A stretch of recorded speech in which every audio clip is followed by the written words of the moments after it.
Viewer discretion is advised. You choose your career because you don't want to fail what you started, but then you end up not putting that other part into your family. Then you weigh out what's more important. Is it family or career? Mandate.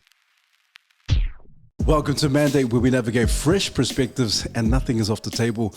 Tonight's guest is originally from Samoa, from the cradle of Polynesia, also the Sacred Centre, 685 Samoa, but also now resides in Tamaki Ukilani in Aotearoa, New Zealand. And he is one of the best and one of the highly regarded chefs nationwide in New Zealand, but also internationally as well.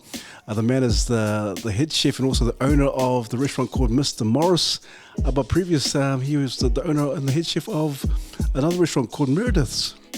But the man has taken his skills and honed his skills and has earned a stellar reputation at the Culinary Institute of America, where he studied in several cities: New York City, Melbourne City, the city of Sydney, but also in Tamaki Okilani. The man is a recipient of many plethora of awards. The best restaurant in New Zealand, and also he was honoured with the two hat cuisine good foods award in 2022, and many more to say. But also the man he's also you'll find on magazines, blogs, articles. But most importantly, the man is starting his new restaurant later on this year in October. And so please put your hands together for the chef extraordinaire, the man himself, Michael Meredith!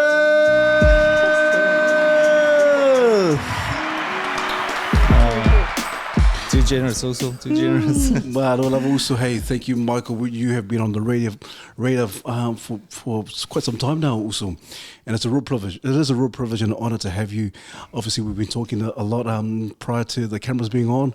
But in terms of starting the conversation or starting the talanoa, if you can take us back to the motherland, to the homeland where it all started for you. I read an article stating that it was your mother's Pancake Store back in Apia City, where all the kind of stemmed from. And so, if you can tell us from your own words, where kind of all the inspiration, the infatuation of cooking and so forth started for you. Yeah, man. I mean, it's a long story, right? But yeah, I mean, I guess for me, my story, and obviously relates back to, it's not until now when you actually look back and reflect. I think that's when you really appreciate, your history, where you come from, and obviously the inspiration of food. Because, you think about Polynesian life in the basics. You cook. The kids cook quite early. You cook. You build a fire. You put some breadfruit or taro, and then you boil it. And that's the basics of it, right? So you grow up around that. And I think for me, it was more, I didn't know it was going to be a chosen career for me. It almost like, I knew the background of all the stuff that happened. Like my mother was, credit to her because she was, a housekeeper. She cooked all the time and she was very good at it, and I think for that played a big part in my upbringing, subconsciously in the sense that it was there, but I didn't take it all in until I was, until probably a couple of years ago, I reflected on it myself and think, wow, how did I become so good at this? And I guess, credit to her because obviously food was always around. She was very good at putting flavors together. She used to cater for probably up to 100 people on their own, and I think, for her, that was probably just so simple. But, for me, I guess I didn't really take the moment in that time. But now I can obviously look back at it. And luckily enough that I still remember it and know as much as I know now and think, wow, she was incredible, but for her, that if I really think about food, it probably comes down to the Pancake Store. Like, my mum was there, my brother was there, and, it's those kerosene stoves that used to pump, and then a big pot of fat of beef dripping in it, and then it was so like just imagine a yeasty dough that's just been spooned into it and just fried, and I think I try to look into the history of that. How did that become a Samoan thing? Because obviously we weren't we didn't think of that, a yeast dough, and obviously that could possibly came through the Germans that came through the Samoa that created that sort of like bread sort of started, because I mean that's what's the starting of Samoans doing bakeries. It's almost like that German influence, right? So I guess something stem off that, and then, like any good ethnic people, we take what's there and then we make it our own. So, the Pancake Stores was sort of something that in the Apia market at the time was, people go there for breakfast in the morning, you get pancake with either, tea or koko, And so, I mean, you go back now, you see it is probably not the same as it was back then, because I think they used to cook it and sell it at the same time, where now I think it's pre-cooked and then you just buy it at a little safe, it's quite a unique thing. Even like the way the food was stored in those sifi, they called, like, it was like the version of the island fridge, but no, it was just like you put food in it and they close the door, But yeah, I mean, for me, those things actually sort of stem that sort of, I didn't know it until later on that it sort of was almost like put on you quite at an early age, and then you sort of pick it up. After I left school, I kind of, I grew up there, and then we sort of, my mum came here to New Zealand for a couple of years before me and my brother came here, and then I went here. I came to New Zealand when I was 13. I think I went straight to Mount Albert Grammar.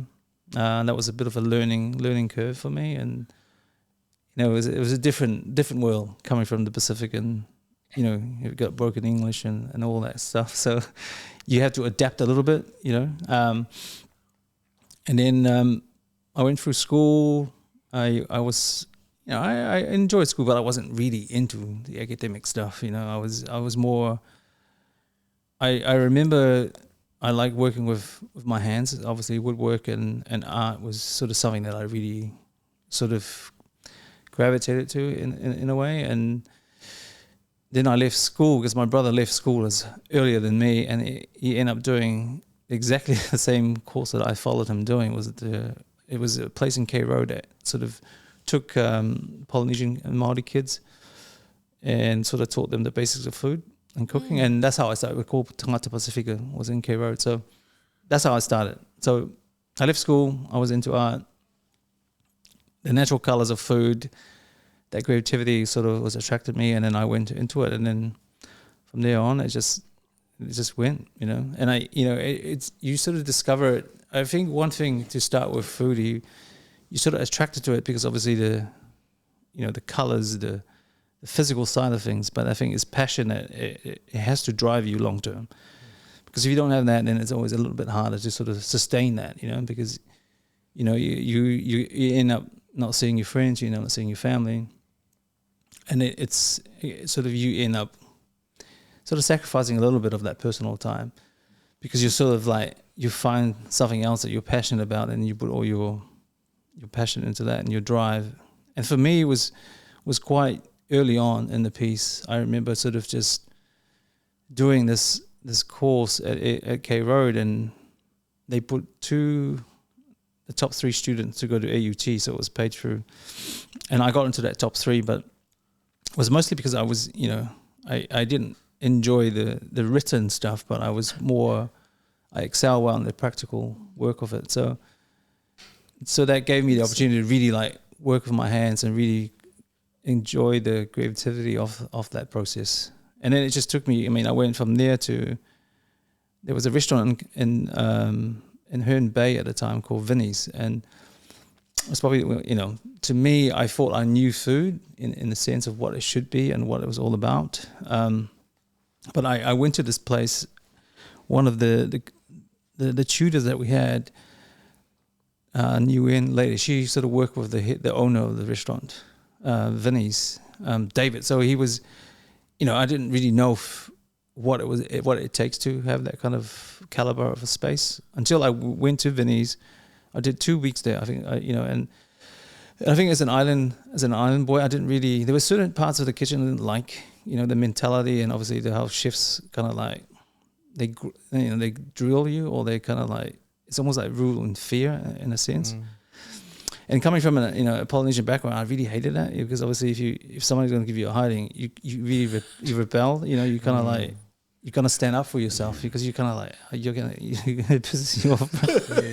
So there's certain things like in the kitchen, when if the chef yells at you, you're gonna like, it's not for me, but you just gotta learn to sort of like not react, and that's one thing one of the things I had to really learn not to. I mean, I knew I had to stand up for myself if I had to, but I wasn't gonna overstep a senior person telling me if something is wrong, like so I have to like really learn to like, okay, take it on board and then learn, but through that system, you're always going to have chefs that are little dickheads, they're going to be trying to tell you what to, just because of their own ego, right? And that kind of stuff like I didn't like. So I just sort of went in the thinking like, you want to treat people the way you want to be treated in the kitchen, but so that you go through certain places and you really know how to like either look after yourself, because people will set you up, and like as you tend to grow and go to, especially overseas international restaurants, it's a brigade system, so they can almost like set you up, they'll sabotage your prep just to you to go down doing service, so loads of kind of stuff. It's just, I mean, now it's a little bit different because it's about collective and people are a bit more aware, but in those early days you really have to have your back, like you have to make sure that you're almost like you don't have to go on the break to make sure that your prep is like ready to go, But I mean, that was probably the first place when I went to Vinny's, was the first place I saw things being made from scratch, from ice cream to bread, stocks and all those things like, there were things that I wasn't open to. And then I remember seeing on the shelf some of the cookbooks he had, and just going through.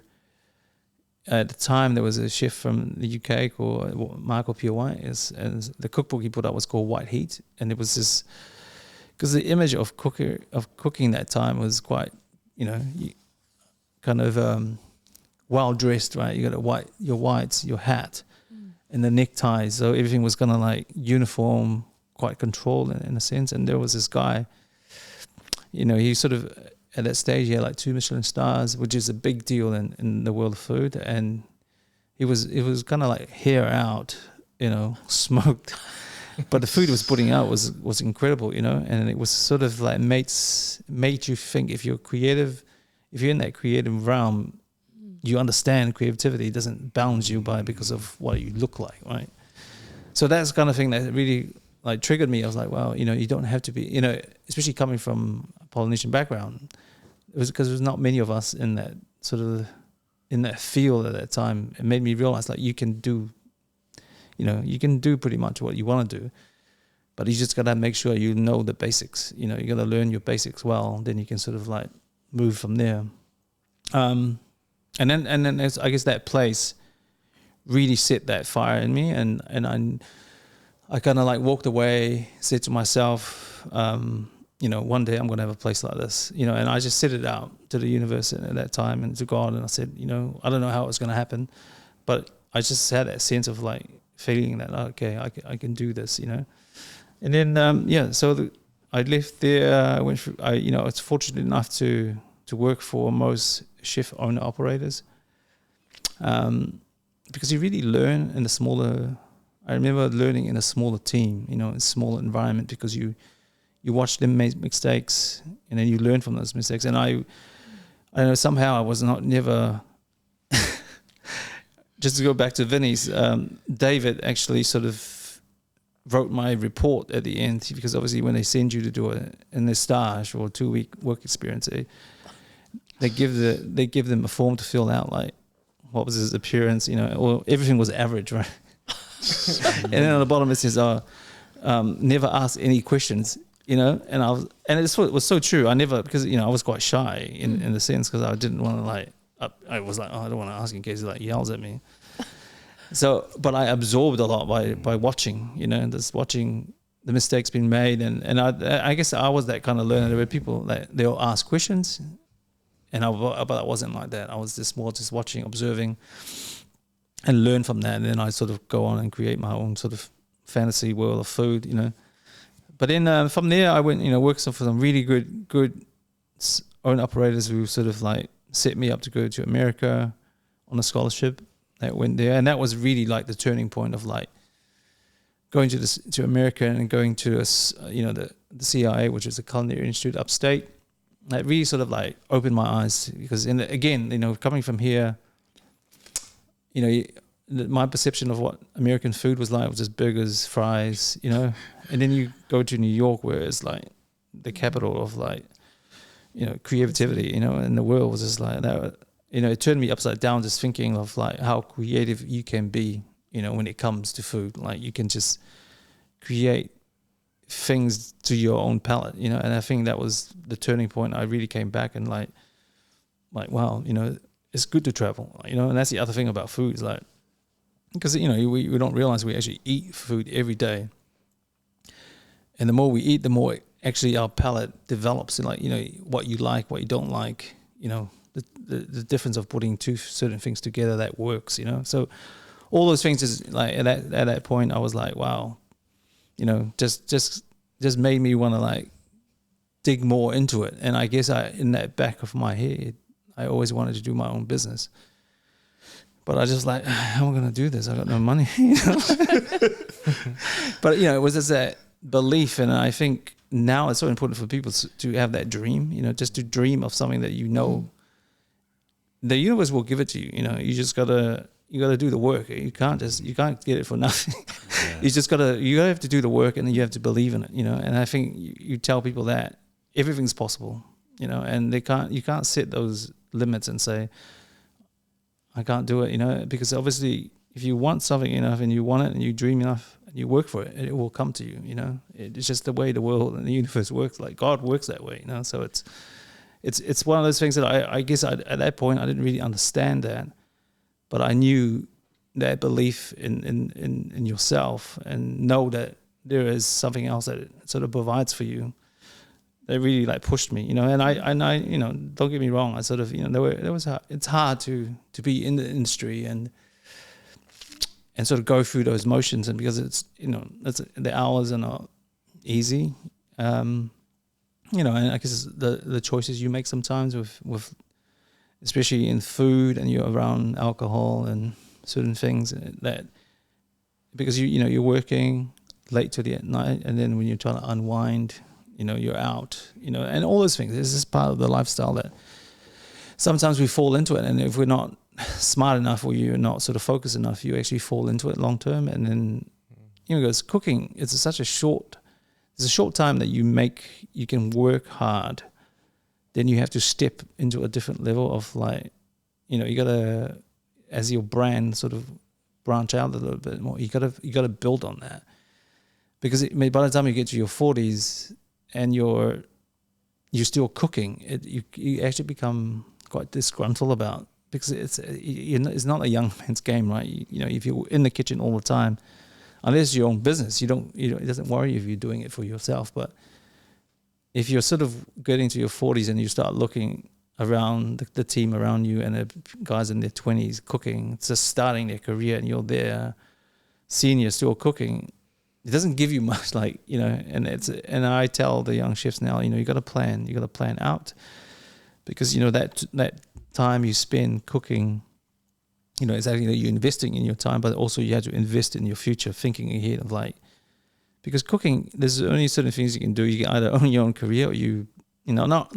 everyone's going to own their own business at the end of it, right? It's a career that you get into it because you're passionate about it, but then sometimes you got to plan out what that passion looks like when you get a bit older, because passion is hard work, man, and you got to make sure that you got to do things that either will grow your brand or your name or your whatever business that you got to venture into. So you can't always, because people do change career at the end of it, and I guess my story sort of, from there I opened a few restaurants, and I came back here, did a bit more traveling, and then I came back and I actually went back to Vinny's, and I was like a head chef there after all the average report. But it was a nice ending to the story, because I think David didn't understand me or understood what I was like, but I guess my cooking, and I did some cooking competitions, and I guess you get your name out there, and and people say, oh, if they're looking for someone to, oh, there's this young kid, that, so your name pop up. So it helps because obviously when you work for the right people, it can sort of like direct you to the right opportunities when they do come. So yeah, I mean, and then I ended up having my kids quite early part of my life, and that was always a challenge. But then I ended up opening my own business at that time, around the same time, and that was more me like opening a couple of restaurants, and I was, you start thinking, is this dream real, or is I'm just like pipe dreaming here? Because you're almost like you're running, because you're working so hard, right? You're working, and you don't mind working with other people, but there's a point where you're kind of like, you want to do it for yourself, and you want to do it your way, because that's always the things, like I want to do it my way, and I want to do it this way, because it's a creativity part of the world that uses certain things you want to do it yourself, and you think I could do better than this, or I can do it better than him. But the only way you can prove that to yourself is by going out and do it yourself. Then if your ideas are works to be that way. And then I guess for me, I opened one more restaurant in Auckland, and it went really well. But I was inside. I was actually kind of like frustrated with myself, and I was like, man, what am I doing? I was like, it was sort of, I was just, I wasn't enjoying it at the end, and I was like, I was literally saying, I said to one night, I said, okay, you gave me this dream, you gave me this belief, I want to do something for myself. If it's not going to happen, it's not going to happen now. I'm just going to give up cooking right now. And I think at that point, I guess it was just enough, and I just sort of, somebody said, I had my notice in, and then everything just unfolded, and we met an investor, and he believed in the dream that I was going to try to do, and he sort of came on board, and then that's how we opened the first restaurant, and then it all just, it was another level of hard work when you're actually working for yourself, but you learn a lot about yourself in that process. You learn what you're capable of, obviously your fears, your failures, and your drive, and what the motivations are, and what it means to you, and obviously your values, and things that, and sometimes all that stuff will always come back up, regardless of you thinking, you think you're learning it, you're doing it, and then it happens again. Like it's almost like a repeat. It runs on this wheel, and I guess it just sort of reminds you, it just keeps reminding you, okay, you just got to believe in this, and there are times, you're always going to be like, man, not this again, but it always builds a little bit of character in yourself, and I think that's in those years and those characters, that's what you rely on over time. Because that's the stuff that really gives you that backbone. Like you think, okay, I've been here before. I don't need to overdo this all over, because it's sort of, that's why I guess people always talk about experience, and you don't really know that until you're in it yourself, and you get the valuable lessons out of it, man. So. Yeah, that's amazing. It's amazing. What a journey. Yeah, what a journey. That's exciting to hear. Snapshot of your journey also. And so when you did decide, okay, this is the time I'm going to jump out in faith, and the investor jumped on board, was it everything that you expected to be? Michael, was it obviously you talk about hard work, character building, but once you got your everything in motion and everything started to kind of build up, and you're thinking, man, this is my dream. It's eventuated. It's come to life. But was it everything you expected it to be, like, or more? Yeah, I think with anything that comes into fruition, is always more, right? It's more regardless of its success, of your learnings and failures. But it's always more, because obviously the door keeps opening wider and wider, and I think the more you sort of probably go into it, you realize certain things about yourself that maybe in the past you're not so sure of, and I guess. And there's a point too where you're just in there and you're kind of like stuck. You're kind of like, is this really what it kept out to be? Because you realize, like, for this wheel to turn, you got to be there, right? And I think that's for me, that at some point, I mean, we did Meredith for 10 years. There was some success in my career, and obviously the brand of what you built on from there, but then also personal failures in my own life, obviously with my kids and my family, things like that I always didn't really want to repeat, but it just happens, like it happened, and there are points of that your career tends to almost like you choose your career because you're like, you don't want to fail what you started, but then you end up like not putting that other part into your family, it makes it hard. And I guess those are the lessons that I take away from it. And then you weigh out what's more important, is it family or career? I think there's definitely a line that you have to make sure that you try to balance for both. But I think when you're young and you're sort of like pushing your life and you want your career to make headways, you're always going to put your career first. And it's a hard thing because it's sort of, if you're honest enough with yourself, you feel like, okay, this is, probably there's a bit of an ego yourself that you want to like, because you're here now and you're like, I want to push this part of myself more. And it's more like the more you invest in something, then that's probably the part of you that's going to excel a lot more. And, and those are the things that I always like look back at now. And I think I'm fortunate enough now because I had my first kids and then I sort of, that didn't go too in a sense how I wanted it to be. And it was just hard too, because when you're running your own business, you're fully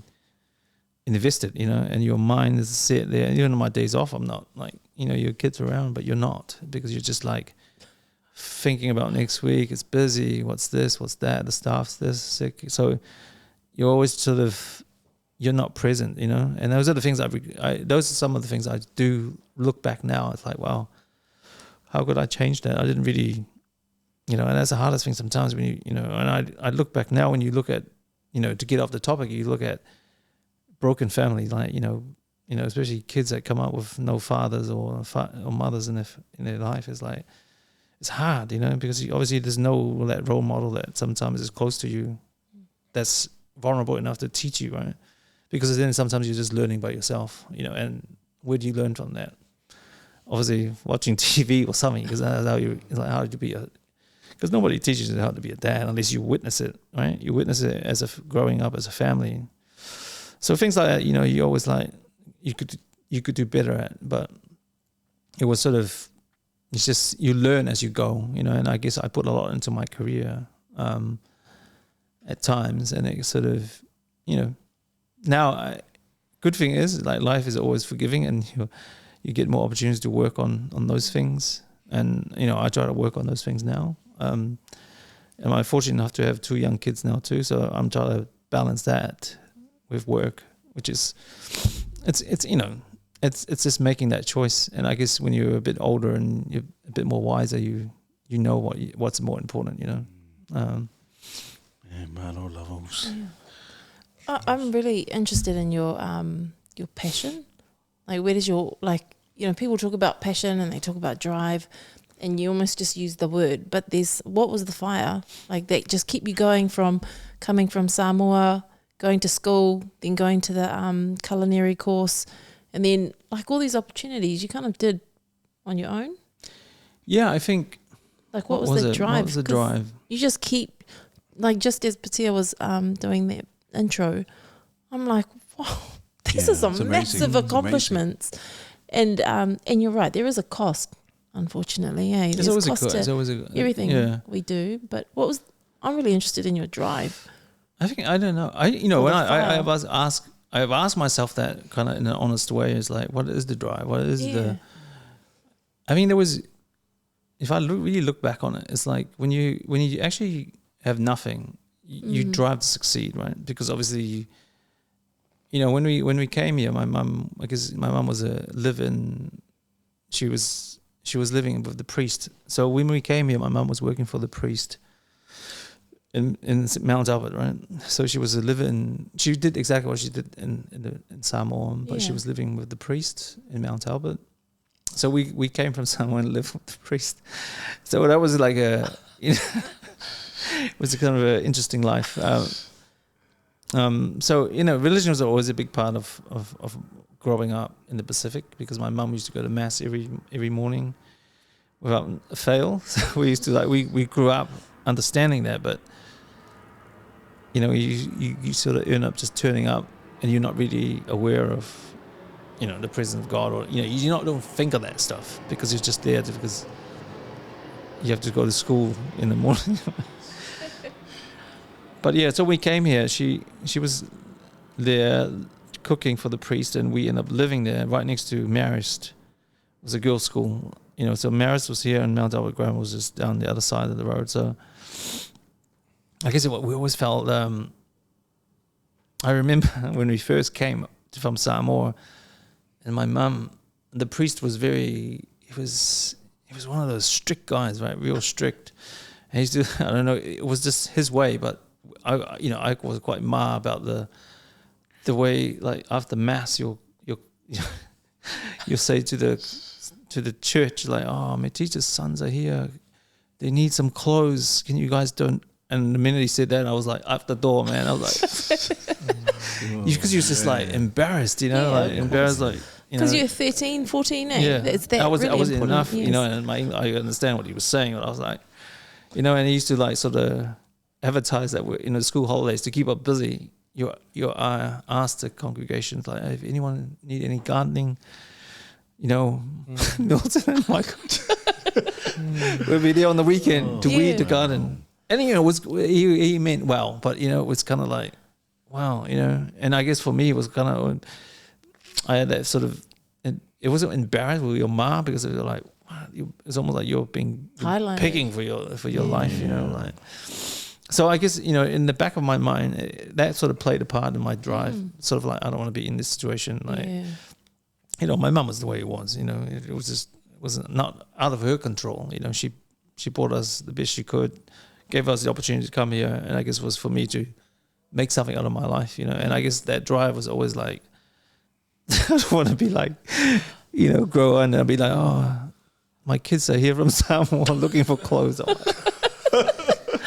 I don't want to fall back into it. So I guess once you're in that roller coaster, your drive, you just like, you want to succeed, and you want to succeed because obviously it's sort of something that and there's a commitment to yourself, because you just want to, you out of everything, the more you prove to yourself, it gives you that inner strength that no one can take away that from you, because obviously it's something that you earned, and earning something like that just gives you that pride that, and it's not just, it's something that you know yourself, that when it comes down to it, you can get your hands dirty and do it, and that's something that I think that drive, it's in every human being, I believe, you find that some of the people that has probably done so well in the world, I think that those kind of stories always touch you, like people that come from nowhere, and like put everything into it, and just because they believe in themselves and they believe in something, and I guess,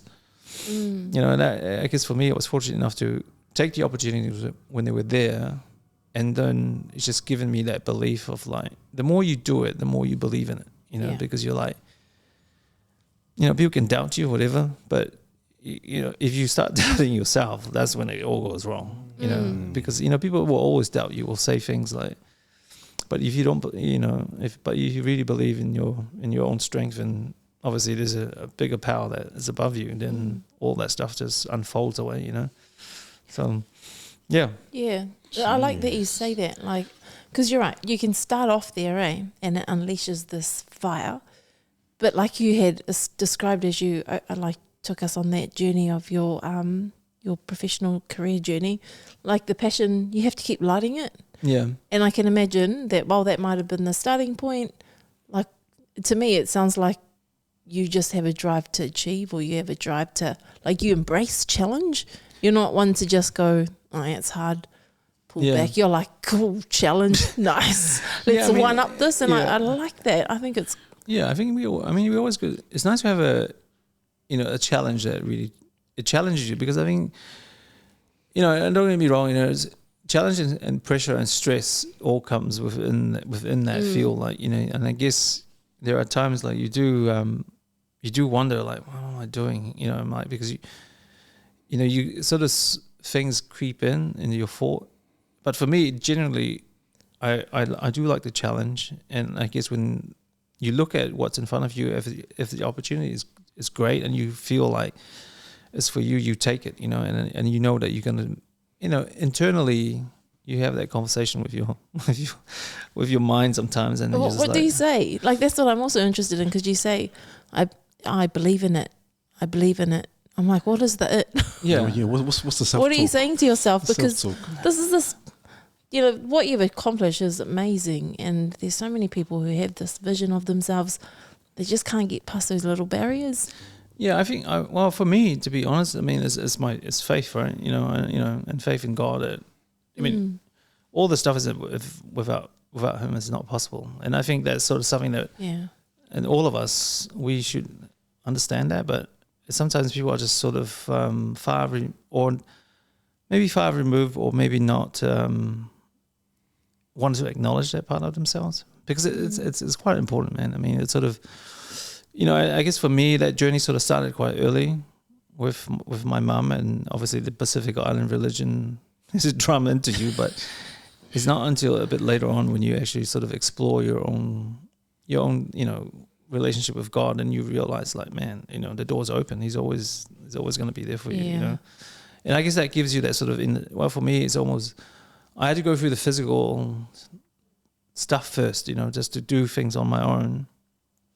You know, I've always asked for help, you know, and help is always there, but sometimes you have to go for it yourself physically, because that's how you sort of, you break that mental barrier that you can't do it.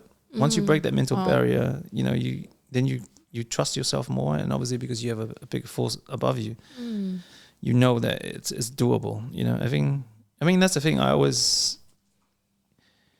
It's kind of hard to sort of, you know, like sometimes we go to a school, and, you know, I've sort of done some work with Polynesian kids, and, you know, you go to Samoa. I went and I spoke to the school there, and I sort of just used my life as an example to them, because I said, you know, I'm from here, I was born here, you know, but the world can change, you know. The opportunities there's, you can, you know, they just look at you like, but, you know, that's that possibility of somebody saying something, you know, you can speak in a room, and we all know this, you can say one thing that will just light somebody up, you know, and that one thing, maybe two people in that room will probably take something away from you, you know. The rest will just like, oh, I've heard this before, but there's always something that inspires somebody to change, you know. And I think that's a beautiful thing about life. Like, there's so many inspirations out there, stories of people that we can relate to, that they share. And sometimes you're just like, wow, especially now, man, everything's on social media. Like, you can listen to somebody and be like, wow, you know. Like, I was listening to what's it cracked me up. It was one of your podcasts. What's in the fighter? The fighter? Jason Suddy? Because we kind of knew Jason Suddy around that area, Richmond, that Grey Lynn area. Yeah. And he's always this, man, you're like, you know his background, and you just don't want to fuck with him. But when I saw that story with the Rambo story, and he was talking about, we can all relate. and you could just see it, man. I was like, but this is, you know what I mean? Like, it's a mindset, right? Yeah, you built that on. It's like almost like he believed he was gonna go to school, fight this dude, and to get him tough, he was just not gonna cry, right? But that, you know what I mean? Like, what you put into yourself is the outcome of what you're gonna do, right? So it's sort of, you know, little stories. I as a crack up, I was like, man, I wonder why he was always walked around school. So you didn't want to you don't want to do those ones to him, man. But I love what you've just said, and I don't know if, and I hope it's a penny that drops for people who are listening tonight, that you can think things, and you can, it can kind of sit in your head. But what you just said that's so profound is you have to move it. You've got to do it. You've got to now transfer this from the mental to the physical. And I was just listening. Who's that Goggins guy? David Goggins. He's like this real resilient army SOS dude. Yeah. And they always test his mentality. And I was just watching something maybe last week, and they were just saying, what makes him so... I think a psychologist was just looking at him, and they were just saying, what makes this dude so fearless? And what makes him fearless is he stands in the fear. Yeah. He faces it, but not just mentally, physically as well. So when they said, what are you most scared of? He said, a white shark. And then they put him in this, then they had a virtual thing of a shark, and they said, who wants to be the first person to stand in it? Puts his hand up, runs right in there. And I was like, and like, you just said that again. And it's like, you know, people who are at, you know, who live their dreams, you know, who live it. It comes out. They transfer it from the mental to the physical. I love that.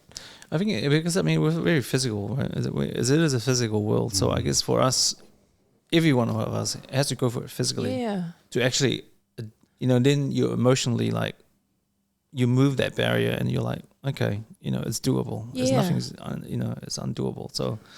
That's cool. I don't like snakes. I don't think I'll ever put my hand in. I would definitely not put my hand in. That's powerful. And, you know, you just got to keep doing in the midst of all the challenges and the failures. And even when you're saying there was that point where you got frustrated, and I'm like, wow, you know, and you're just like now at a crossroad. Yeah. That's how we shut Meredith at the end, actually, because I was like, you know, you always know that there's a time for it. I believe there's a time for everything, right? There's a time and space for, I always just say like time and a space where you have your time. We all have our time in the sun. So there's a time and a space when you know it's stopped. Like, otherwise you go over that, you're actually not there 100%. Yeah. You know? And that what happened I think at Meredith. I think 8 years, when I was 8 years in, I was not feeling, because, you know, I was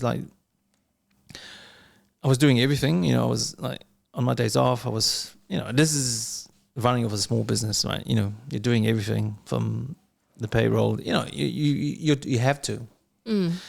So at the end of it, it was burning. I wasn't enjoying what I love the most, which was the creativity of food. Yeah. You know, I wasn't creative anymore. I was just, every time I think about creating something, my brain was just like shut down or just like, nah, you know, not today. Have another drink, mate. So, you know, you get into Burnout. you get into those phases of your career and your life, and you're just like, wow.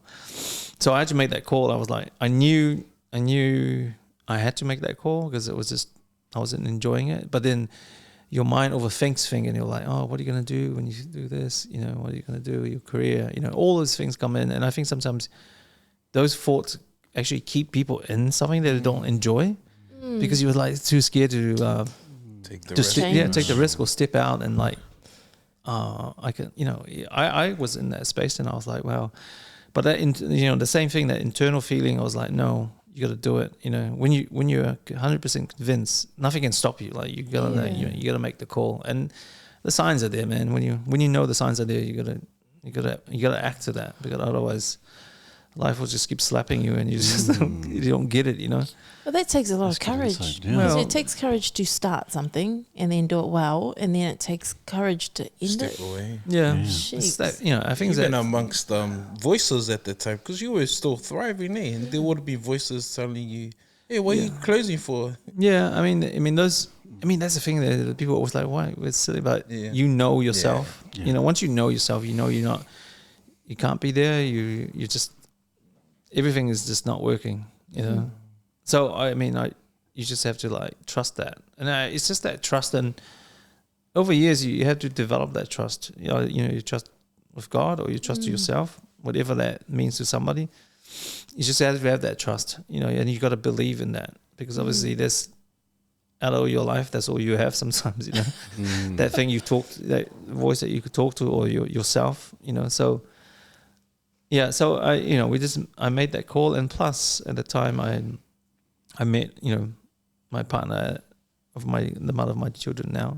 We're not together anymore, but you know, so she was very different, and I guess, you know, she brought a different sort of look of life into my life, and that was quite positive. And then she was pregnant at the time, so we were like, I thought, wow, cool, man, gives me the opportunity to focus on this, and then start a sort of something different. And then, you know, I I was actually involved in a few setups. Like there was a business called Eat My Lunch that we started in K Road. And that was sort of something that gave me, it wasn't sort of high-end food, but we were like selling lunches and then on the side, give a lunch to a school out all in South Auckland. And so that was, that was enough stuff, consultancy stuff that kept my focus in it, but then I didn't have to be there most of the time. So then I stopped, Then, we had Frankie, did a lot of traveling, and obviously when you're traveling and you're eating, and that's always something that part of my travel was always like, what's the best restaurant here? Because, the things you're interested in and you invest your time into that. And through that period, it was like 3 years I took off. I was actually, that itch come back again, like, and, and like you want to do something else, and obviously you go back into it, and you go back into it, and then I end up slipping again of the family side on not working, and it was tough. It was tough for me because obviously now I'm like, man, 2 failed relationships through this in this business, and I just didn't know what how I'm gonna get this right, because it's just hard because when I'm committed to a business, I can't step away until I know in my time frame that I can't sort of set something up and just walk away. It wasn't in my way of thinking about doing a business, and so you can't win everything, and that's the hardest thing, and to try to balance that of your life of doing well in one way and not doing so well on the other side. So so I guess in all. Everything, I guess you make choices, and that's very true. We always get given choices, but sometimes the career that I've had has some personal costs to me that probably only me will understand that value and obviously what I missed out on. But, now, like I said, like I'm blessed enough to have the opportunity to do that now with my younger kids and try to build on the relationship with my older kids, and that's always, and that's a different challenge on its own, but with this opportunity coming up with the Sky City, it allows me to be creative without having the full back work of opening a business, because they got massive support, from them, and it's a great location, and to do really something that I was quite happy to do, and obviously highlight where I'm from and the food that we're trying to create. It's massive, and I guess it's probably, to be honest, probably the second nervous I've been obviously creating a space as with this, and it should be the easiest setup, because obviously all the other stuff, apart from the food, all the other stuff is taken care of by the support team from Sky City. But I don't know, it's just something about it that I'm like, I don't know, it's put me on the edge. Yeah. And nerves are good. I mean, it's sort of, it almost like you it's like you build a story this high, and you're like, how am I going to climb up there? And that's the thing with anything, like the expectation always kills the reality, because it's like anything in the business, and especially the food side of the world, like you build expectations, and people will come like, what we're doing is a Polynesian themed restaurant, and I'm aware of what that means to people, but then I guess people don't understand what it means to me, and I guess it's delivering the vision of what I think Polynesian food should be, and something that we should really celebrate a lot more in that level, and I guess in the level of what I feel like it belongs, Yeah, Michael, because there's some great insights also, really great insights, and very great self-awareness in terms of obviously just pushing through. But it seems like, when you shut shop with Meredith, your restaurant, and you went on a bit of a hiatus, were you thinking of, at that time, like, okay, this is enough for me, I'm not going to focus on the family, but you said you had the itch again to come and restart. So were you thinking of, that's it for you, and then until you got the itch?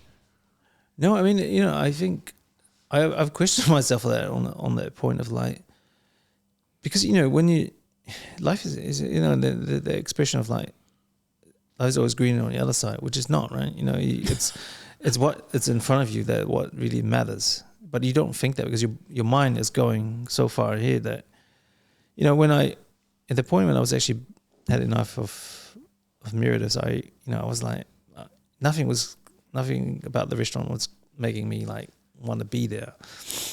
And then I took that time off, and then obviously traveling and eating, and it just refueled you more to want to come back. But and then I also realized there were things that I was unproductive at home, and I was not used to that, and I guess that probably some of the challenges that I didn't know in myself was like, because I worked so much that I didn't really know how to not work and relax, and then you actually become quite destructive in a sense because you have all this energy and you're not used to like having all this time to, and it was for me, I actually didn't feel productive enough in the relationship or contributing into our life. And that was my own mental blocks in myself because obviously I didn't, I've supported myself through my life, and I guess when suddenly someone else is sort of like supporting you or I just didn't sit with me. I don't know. I didn't feel, and that was just my own personal stuff that I needed to go back out and sort of earn my own way. And those are the things I just, you have your own battles, and those are the things that you either accept and move on and learn from, or you just like, but for me it was a creative outlet because I had ideas and I still wanted to, I'm not retired, and then I'm like, man, I'm not doing anything, and I just wanted to go back in and start a new idea, and obviously that's how we sort of, there were a lot of people involved in what was initially what we were going to do in Brudomart was with a group of other people, but more working with food waste, creating a restaurant that sort of create a lot of the menu of stuff that's excess stuff that collected off supermarkets and stuff like that. Wow. But it just didn't work for some particular reasons. And then the people that I was with sort of moved out, and then me and my partner Claire at the time, we went into Mr. Morris and created the concept that what it is now. And then through that period, you obviously learn to work a little bit different, because it's a bigger team. My background was always in a smaller restaurant. I was hands-on. You control everything. And that's always the hardest thing, is like letting go of control, because it's sort of the ultimate of like, you want everything to be on you, how you want it to be. And then that's another thing that,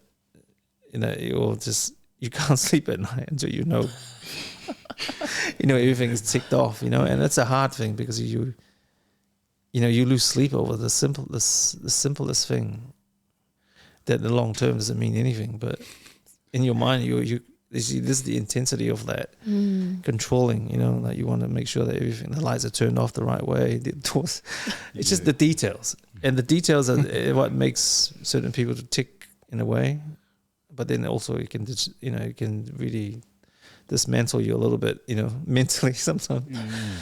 So going into to Mr. Morris, it was a bigger team.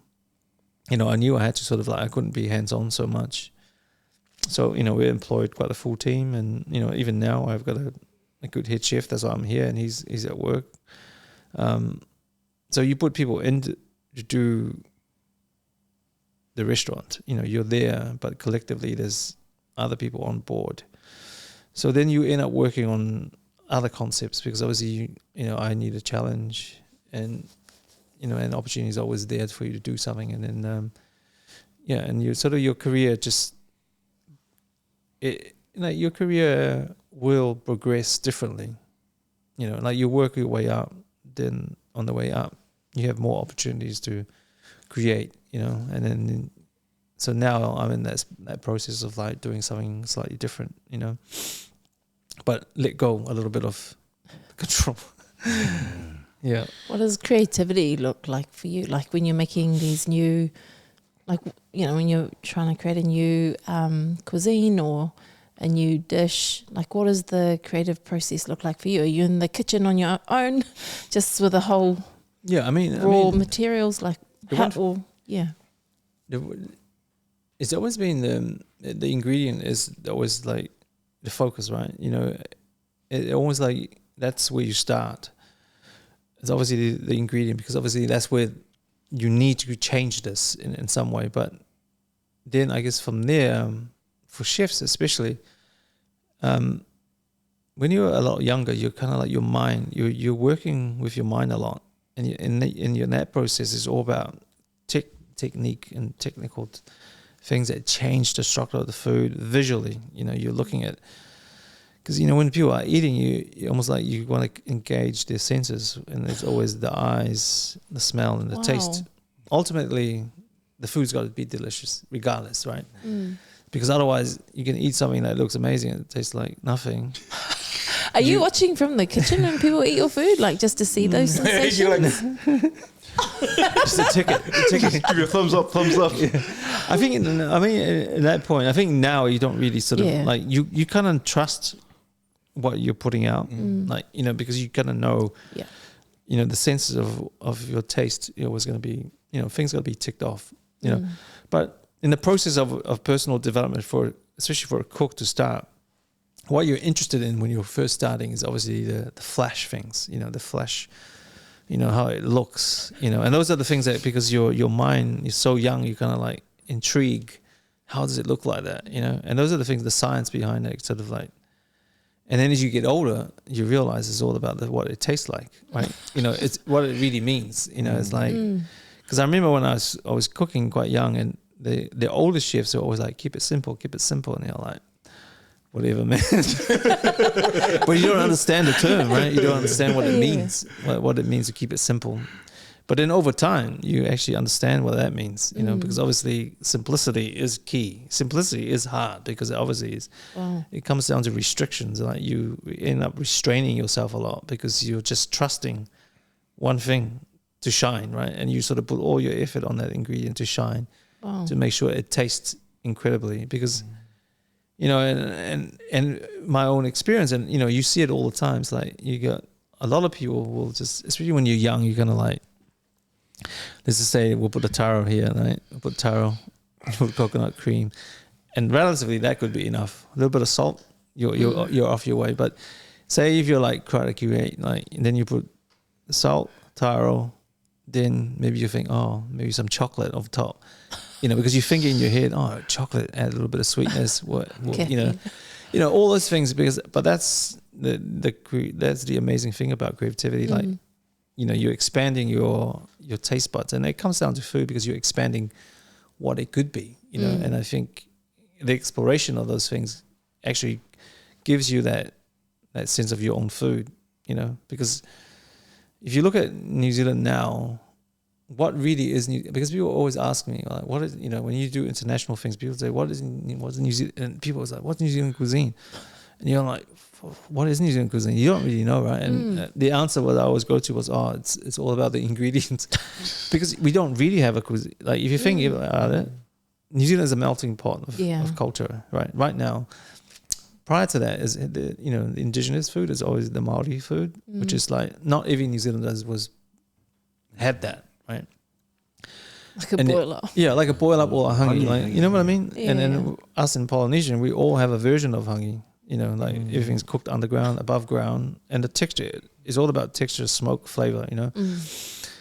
So I guess, you know, food really has sort of now in New Zealand and most of the cultures is like, it's quite diverse because we're so influenced by, I mean, you think about it now, you can get a burger, you get, you know, Chinese, curry, Japanese. So, you know, all of those flavors are so different, but it's normal now because that's the society we're in, you know. And I guess that what makes New Zealand food quite interesting, because obviously it's a melting pot of everything else that we've had here, you know.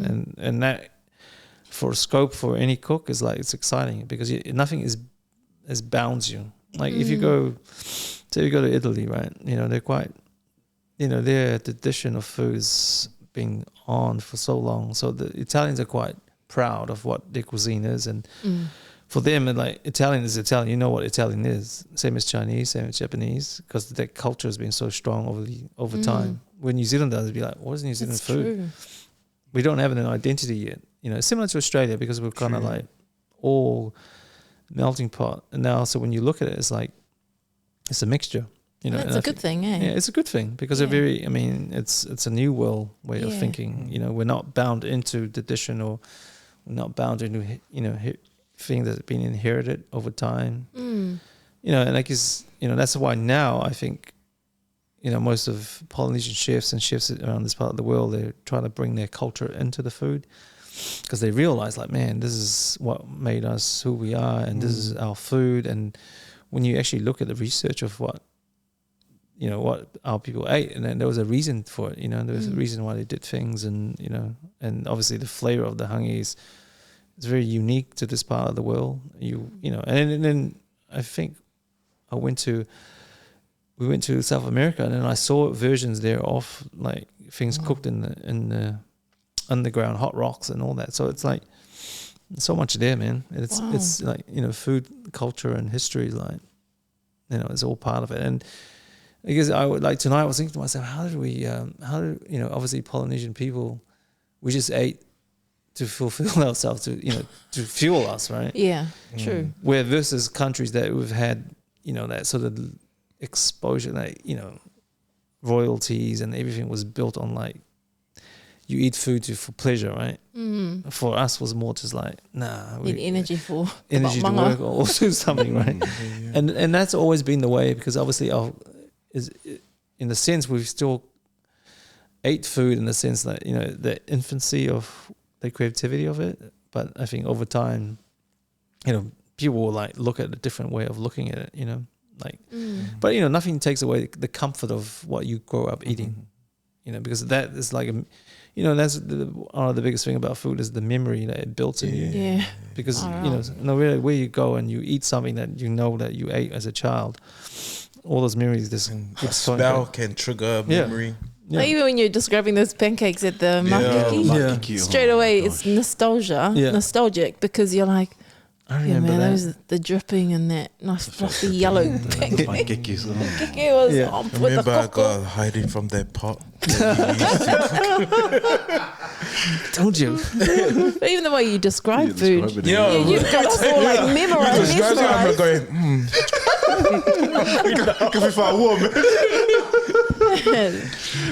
So none of us asked any questions. We just like keep talking about food. So what does Polynesian food mean to you? Because you spoke about it before in terms of like wanting to put food out there that was meaningful, and So describe to us what Polynesian food I mean, the way I see it is like the Polynesian food that was, right?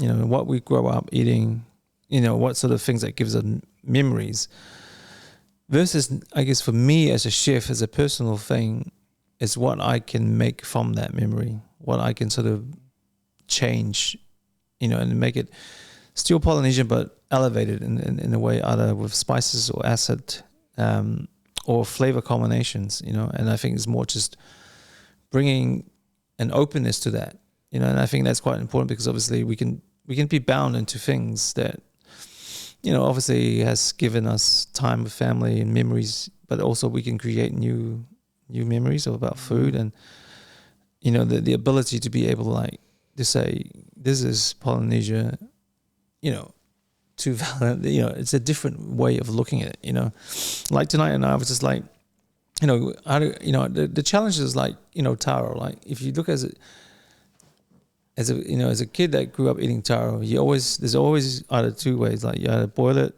and then you have obviously onions and coconut cream and salt. Yum.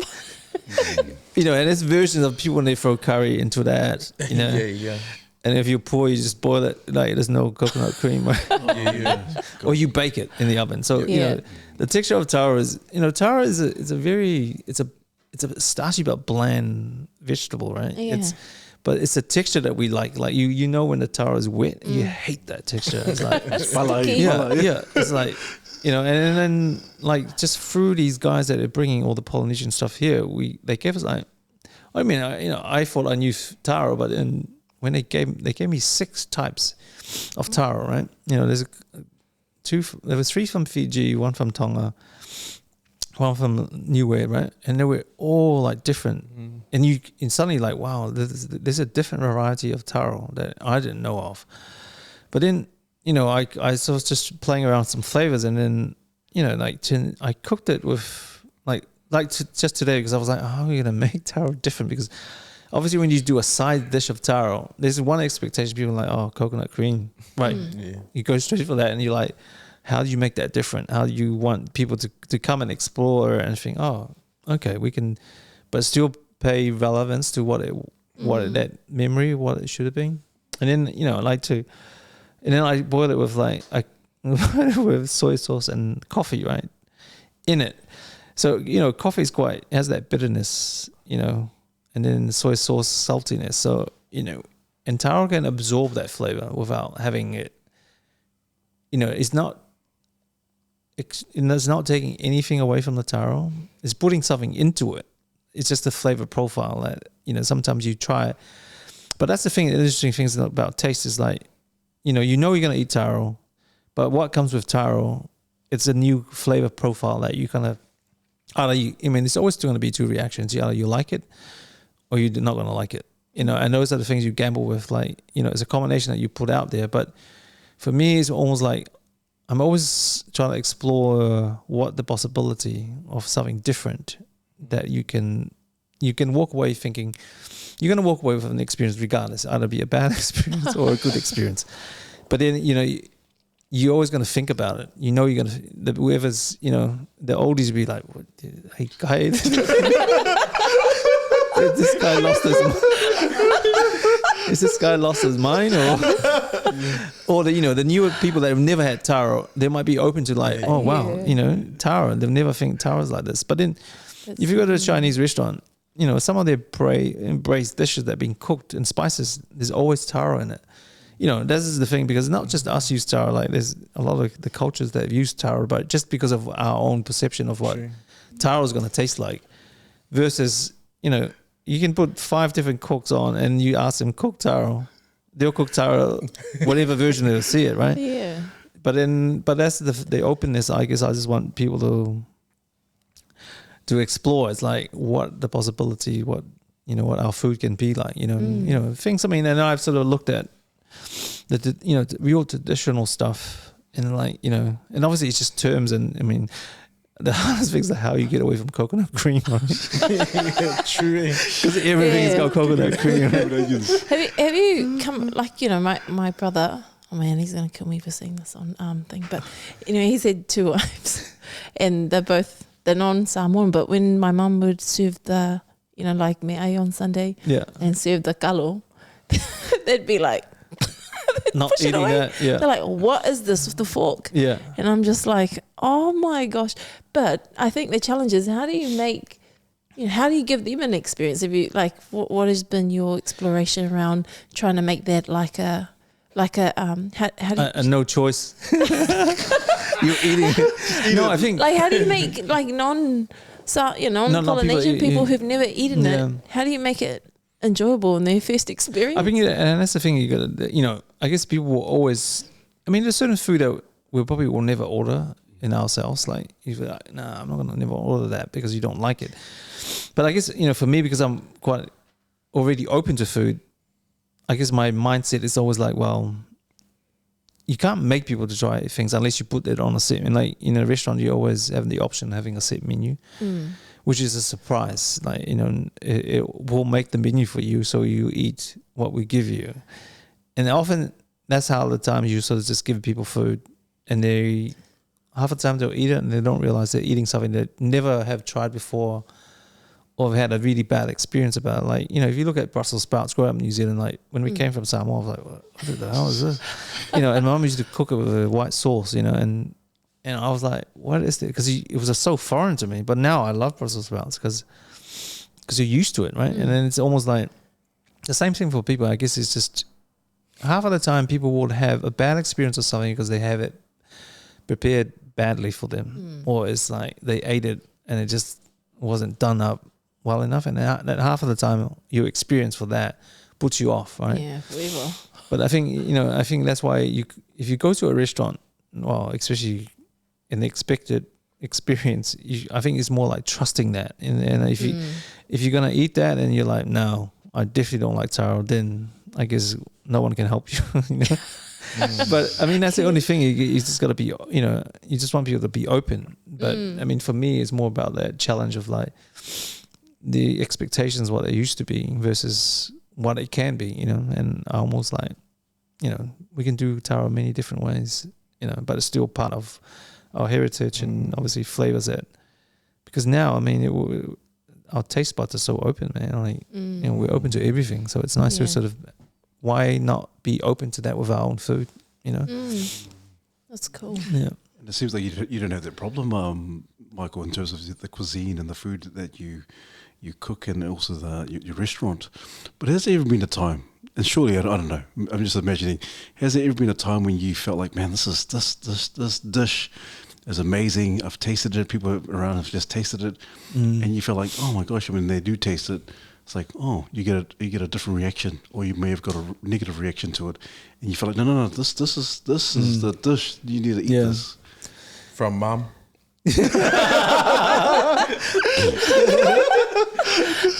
Yeah, I mean, it's sort of, you always gotta, there is a thing, there's always that. I mean, not everybody will going to be agreeing on what you think, because the thing with people, there's different taste buds, right? Some of the things that you think is going to taste the best is probably not going to to some people. And half of the time there's one of the things that you obviously got to make sure that chefs and cooks learn to do is to eat their own food. Because, in the beginning you create with your mind, right? And when your mind, you're not actually trying the flavors, because obviously when you do eat it, that's when you actually know, okay, this is going to work or it's not going to work. Because, I could say to myself, I'll put, karo and something real odd. In my head, it looks amazing, it works. But then when you actually eat it, it's like, oh man, this doesn't work. It clashes, right? It's the same thing with food. Like, you're always going to make sure that before you put something on the menu, you have to eat it yourself.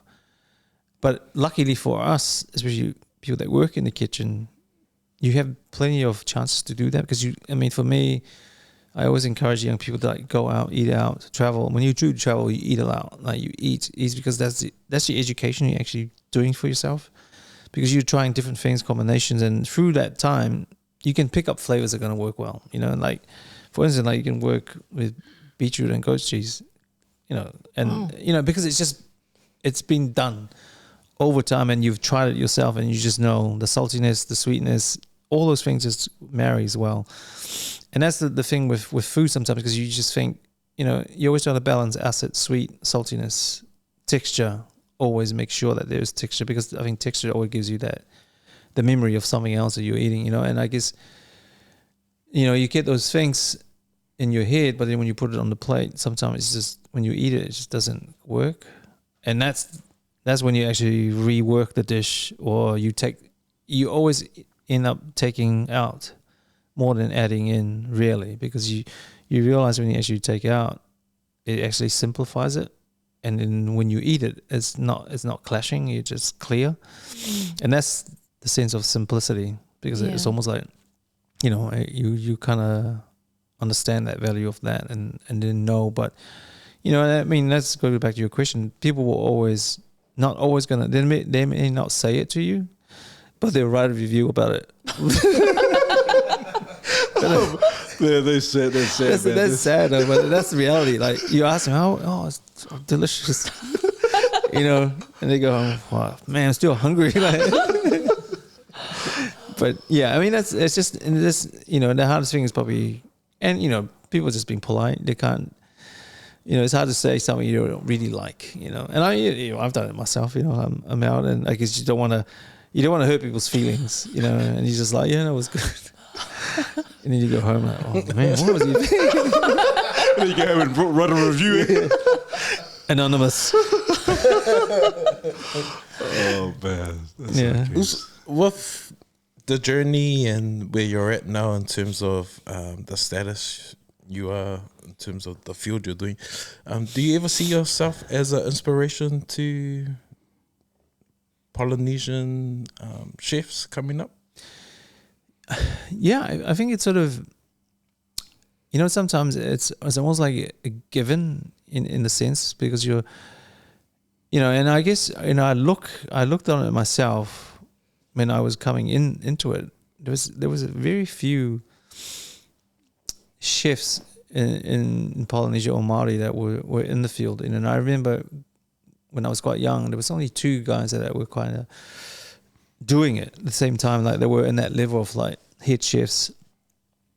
And I just always questioned why, why did many of us got into it, and because sometimes cooking attracts the misfits, you know what I mean? Like the people that don't do well in something because there's, let's go cooking, and I guess it attracts that sort of field of people. And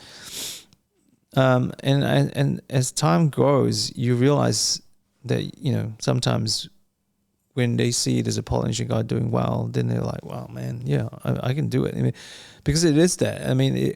I always, regardless of race or not, I think it comes down to the individual in the sense, like it's about that drive and making sure that, you can achieve it, but I think I've been to sort of, talks with mostly Polynesian Māori that we talk about the opportunities of taking that chance. And I always think that sometimes family network, because we're so family oriented, sometimes we're kind of like, because of the hours, and sometimes we don't want to commit to the career because it does, the hours are not sociable in a sense, especially if you're going to church on Sunday, you're like, suddenly you realize like, you're not making that time because you'll be like recovering from Saturday night, So, yeah, I mean, there is a lot of us out in the field, like I meet a lot of them, other guys are doing it, and it's good to see that because obviously they, the more of you in it, the stronger it is. It becomes something that we're like proud of to be part of, and sort of like bring our food out more, And I guess for me, is always, the world has given me that opportunity to sort of travel, eat out in amazing restaurants in the world and sort of like learn a lot, because the learning, there was a French chef, Monsieur Pontfanat, that, there was at one of probably the oldest restaurants in Paris, but, he was more like a philosopher. And one of his sayings in the kitchen that I have it at Mr. Morris on the wall is like, in all professions without a doubt, but certainly in cooking, one is a student all his life. And it's so true. Like, you can never stop learning, like regardless in food. Like, you think you know everything, you actually do not. Like, there's always something that is going to come up and show you something differently, and you're always learning every day about it. And that's the best thing about it. Like, you've been in it long enough, but there are things that you still don't learn. You have the experience.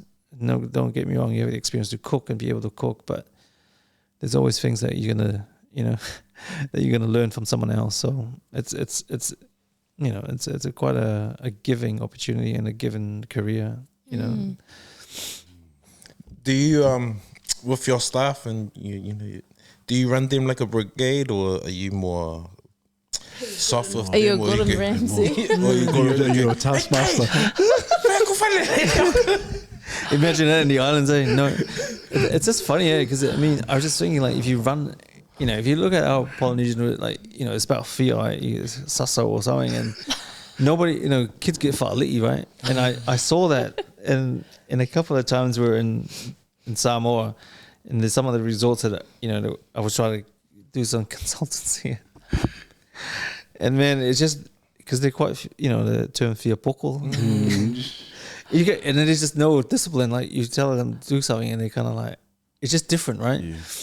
But I guess for me, it's almost, I don't know. I just come down to that basics, like, treat people how you want to be treated, right? And I guess regardless of the hierarchy system, because there is in the kitchen there has to be discipline. It just have to be, because it's sort of, it's just it's pressure at times, and you want people to be on board with you. And then because if you can only do it with the team, and if you can't do it, you're there obviously to lead and inspire, but when it comes down to it, you really need a team around you to build that, And sometimes if you look at how people are, through that, if you look at Gordon Ramsay and the background of that, you look at the people that they work for, and obviously all those traits of how you teach was taught to them in the way the kitchen. And the kitchen's always been volatile, in the sense of people are, it's better now because there's light in there, and the generation, they're not gonna take that, they're like, I'm out. Where in the older days everything was about fear, right? It was like discipline and fear. Like if and half of the time I just remember in the old days, like, half of the time if something goes wrong, you something wrong, you can't even ask the sous chef what, because he doesn't even know himself what went wrong, because everything was like, you don't ask questions, do it this way, and just this is the way it's been done over the time. We don't know why it's something. So if something goes wrong, they don't actually understand how to get it back on track, because obviously you're just doing it, right? Where if you ask questions and then you discover, oh, okay, let's do it this way, which is easier. So I mean, the way you are at times, sometimes there's things that's been taught to you and how you've seen it being done, but then it doesn't mean it's the right way. You just gotta apply your own ethics and your own way of understanding life, because at the end of the day you are dealing with people, and sometimes everybody's got a different background, but it always comes down to the team around you, and obviously picking the people that you want to work with, because obviously people that sometimes comes to you want to be there because they want to learn. And I think that's where the situation of a restaurant where you set up and your career, people will be attracted to want to work with you, because obviously, they're there to learn something and sort of, help them develop their own sort of career going forward. Yeah. Yeah, you talked about team, Michael. How important is it to get the right people on board? Obviously, you said they need to be on board, believe in the vision. Has there been times when you felt like, oh, this is the wrong person? It's plenty of time. Like there's always going to be the wrong person. Stay higher family. How many family members have come and asked for a job? You learn that the fast way. That's when you're like, oh, we're not related. That's probably what that present was all about. Yeah. Can I have a job? Yeah. Oh, sorry, there's no job. Yeah. I think, I don't know. In every situation, in the work situations, there's never going to be the perfect team. There's always going to be it's just over time that you learn that you just got to deal with what you have, and sometimes people are just there because obviously it's just the challenges of what it is, and sometimes it sort of highlights your weaknesses, and those are the weaknesses you got to work on. And as hard as it can be at times, some people are there just to show you what you need to work on yourself, and because regardless, if you have everything perfect, then you're actually not learning anything. Everything is just, I don't know. As a human being, you're not really developing, because you're just like, I get my way and that's my way, right?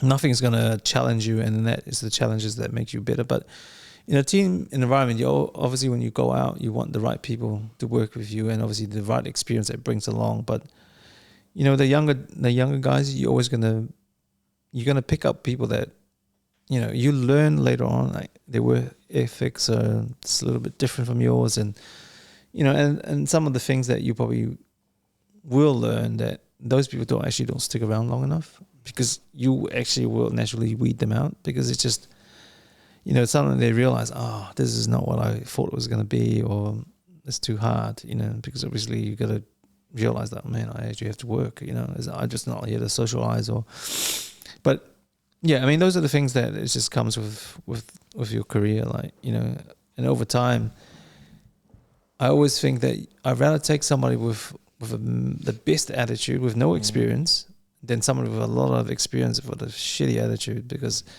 you can't get through that, man. Once somebody's like think they know it all, Not teachable. Yeah, you're not learning any. You're just like you're clashing, you know. Where somebody who's like green, but you know, just the best attitude there is, you can actually teach so much more, and you get so much more back with that, you know. And I always, it's sort of something that you always remember, that, you know, when you apply, and you know, if you have a few people apply, you always tend to go for the attitude sometimes, like, because you're working with them all the time, right? You know, you're spending a lot of time with these, you know, you're spending your time more than your family, so you got to get along with them, you know.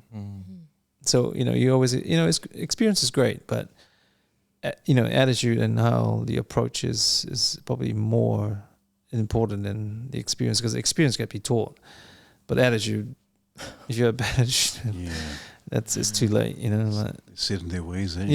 Yeah. That's awesome. It's hard.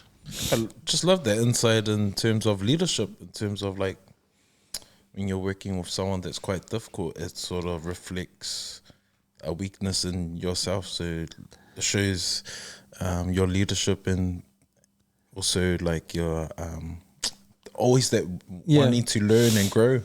Yeah, I mean, and that's the that's thing. awesome. Yeah, and it takes, I mean, and all that is learned on the job, right? I mean, those things you don't, you know, it doesn't, because half of the time when you're in service and you're just, you know, and I was younger, I was like, you know, you have no patience, like you're annoyed at, you just want people to do their bloody job, right? And you're like running service, and you know, I've done some real stupid shit, you know, because I was just so pissed off, you know.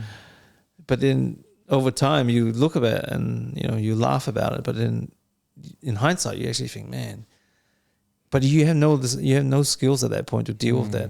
The only skills that you had at that point was to cook and obviously put out food. Dealing with people, it's a skill that has to come over time, you know, when you're working in the kitchen, because that's part of the job. Like, it's not just the food. Obviously you're dealing with, you know, you're always going to deal with people's emotions, and that what comes with the job. But that sort of something is a side of it. It actually does that stuff that makes you grow as a better human being, you know. Like, that's awesome. Any of that stupid stuff, or that, you know, what you've mentioned in terms of reacting to people, any examples? Any examples or something that you regret? That's something that sticks in your mind. oh man, Too many. Is anyone did you fussy in the kitchen? I mean, you know, to put it this way, we've been taken to court for a thing, okay. Yeah. And it was definitely something that I, in hindsight now, it's just, I was so pissed off, man. But yeah, it went too far, you know. In the sense, I was just, From, you know, that high pressure, because I shared with you earlier, it's just that one time I had to cook for like a massive group. I was just like, oh, sorry. And the pressure, my gosh, of just cooking and just going, oh man. And I say to everyone, this is the one industry I would never get involved in. It's just pressure I can't even manage.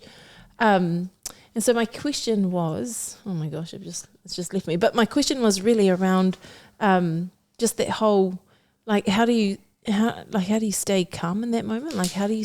Sorry, that was my question. My question was, how long is that high pressure time frame? Like, how from all the prep work, and then you do the whole like team. They're going to start coming from the minute your first guests arrive to the last meal that you cook. How long is that pressure point? Like that pressure, because I feel like this is like an all black game every night. I guess, you know, I don't know. I mean, I see it now. Like, even with the guys, you know, the team at Mr. Morris, like, it's hard, because I guess it's either my personality or just the experience I've had. Because I just know that regardless of that pressure, things will always, you know, I always say it. I was like, you know, no one's gonna die, man. It's just we're just cooking food, right? But it's just managing that pressure of, like, you can see it. It's this anxiousness of getting everything right, you know, in that perfect moment.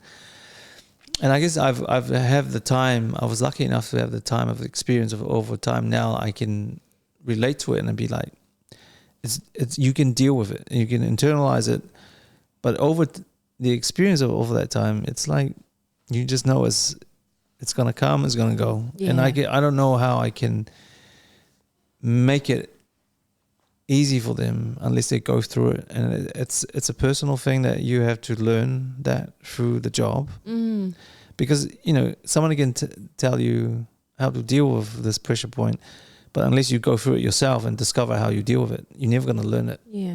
Because it's like one thing is verbalizing it, but actually going through it physically and dealing with those emotions over and over, and that's how you deal with it. Because obviously when service starts, in the ideal world, if you're set up, you got all your mise en place done, you got all your food organized, people will come in on time, how they should be. Service will just roll nicely, table 1 will come in on time, table 2 will come in on time. But probably that will only happen, I don't know, once in 3 months, something like that will happen. All right, cool. Because the reality of it, once turn up. book at 7 and come at 9. Book for 4, come with 10. Yeah, something like that, And I guess you sort of, over that time, you build that. You know how to cater for it. Yeah, that skin of how to deal with it, because you just know. And that's where experience comes in. I think that plays a big part in making it work, because you just know what to do. In this situation, because you've been there before, you just know what to do, and it's sort of, I did just relating to it. I went the other night, as often nothing throws me off, but it was last week. We're doing this situation. We're offering Mr. Morris at home, and we're going to work on coming to your house and cook for you there. Oh wow. Oh. So it's something that we're sort of bringing out into. Oh my gosh! It's like another part of the business that we can expand on. Is that you going out? Well, me or our head chef Zane, but Amazing. So I went to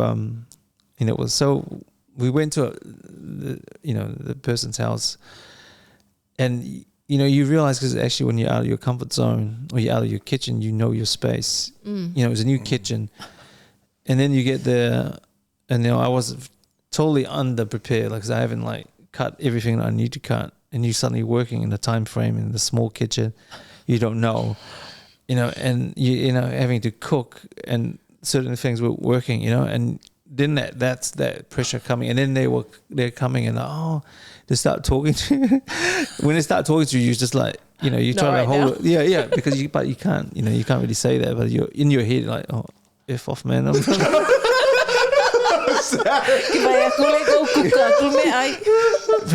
you can't verbalize that stuff, so you just that's when you dig into your experience. That's when you're like, you just know, you can make a mess, everything's gonna look like a mess, but you know that you had to get there. And I was probably the first time for a while that I felt that pressure, because I knew I had to put up food for 12 people, in a kitchen that I've been in a situation like that before, but it was just you suddenly realize this wasn't working. There was no room here, and you're making adjustments, and then you make adjustments on the fly, and everything. But that's your experience, that's when you sort of bank on making it work, because you have to, But it's always nice for that pressure to remind you, you still, you're not, invincible. You still, Good, man. you still got to cook, So it was good. It was a nice reminder. But then I know to myself, man, if we ever do this more often, we definitely the steps we need to make to make the, because if you get there, I was definitely I should have done more prep from work instead of I'd just go there, and I was too relaxed, and then I got there oh shit. Forgot that South Auckland kitchens were different. Have you haven't got a What element? Did you not fill the gas? It was similar. It was something like that. Oh, what? No gas? I did like what you said off camera was systems are important, and quite often we forget. you know, that is what makes the merry-go-round. Yeah. Is the having That's a what good you fall back system. onto. Yeah. You know. And that's what allows you to sleep better at night. Yeah. And then you rock up on any day and everything's going to be working today. And they'd be like, guys, the system, man. What happened to the system? That's where it's like, somebody F the system up. That's when you really get annoyed. Like, there's a system there. Why don't you follow that? You know? And I mean, that's the hardest thing sometimes because, you know, human beings sometimes they're like their system, but they like to have their free flow at times. And as long as, you know, things are working out, it's good. But yeah, systems are good. You know, they, especially in, you know, high volume people and you're working with a team, it's like everybody knows their role. And that's how it works in an a la carte restaurant. Like a brigade will work because there's a system and everybody knows their role and everybody plays that role, and then the food comes out on time and you know, tastes what it should be. Speaking on pressure, Michael, how was it for you during the pandemic? I can imagine the pressure, because I know that during the pandemic that it wasn't really nice in terms of those in hospitality and so forth. Even the government even trying to giving help in terms of support to those in the hospitality space. So how was it for you? It would have been quite a daunting time, or really hard time during the pandemic. I mean, for us was kind of. I mean, there was a couple of challenges I went through that time, because obviously, you know, not obviously to everyone, but to us, before we opened, Mr. Moritz was actually on the verge, and there was I guess we were, you know, when you believe, you know, I talk about the self-belief thing, but at that time I was quite nervous because my partner Claire was kind of like, "Are you sure this is the right time?" Because, you know, COVID was happening overseas, and we just went to Europe, and then we had to cut our trip to come back because like everything was shutting, the borders were shutting everywhere. And then we came back here, and you're seeing it how it was affecting overseas, and we're like, oh my, you know, I was like shit myself. I was like, is this the right call? Because, you know, you sunk money into this business, and I wasn't sure what was going to look like, you know, because once you already invested and you already invested some money into it, it was, I think for me, I don't know, I had this belief like, no, just keep going, you know, even though I was just like, you know, internalizing everything, and then my internals like, now do it. But I was like, you know, because everything around you was like, are you sure? You know, people were like, are you sure you want to open a restaurant? You know, this was looming, you know. And then I think we did open, and then obviously COVID hit, and, you know, and all those challenges. And when it actually did happen, I was like, whoa, you know, you end up, that's when I second guessed myself. I was like, you know, so that pressure on myself, because we already like invested a lot of money into it. I was, you know, I don't know, I was quite nervous, because you realize like, you know, everything was on you, and you should have listened to other people. You know, it's really, I guess, you know, it was probably the first time I was really like, you know, questioning my choice of doing that, you know.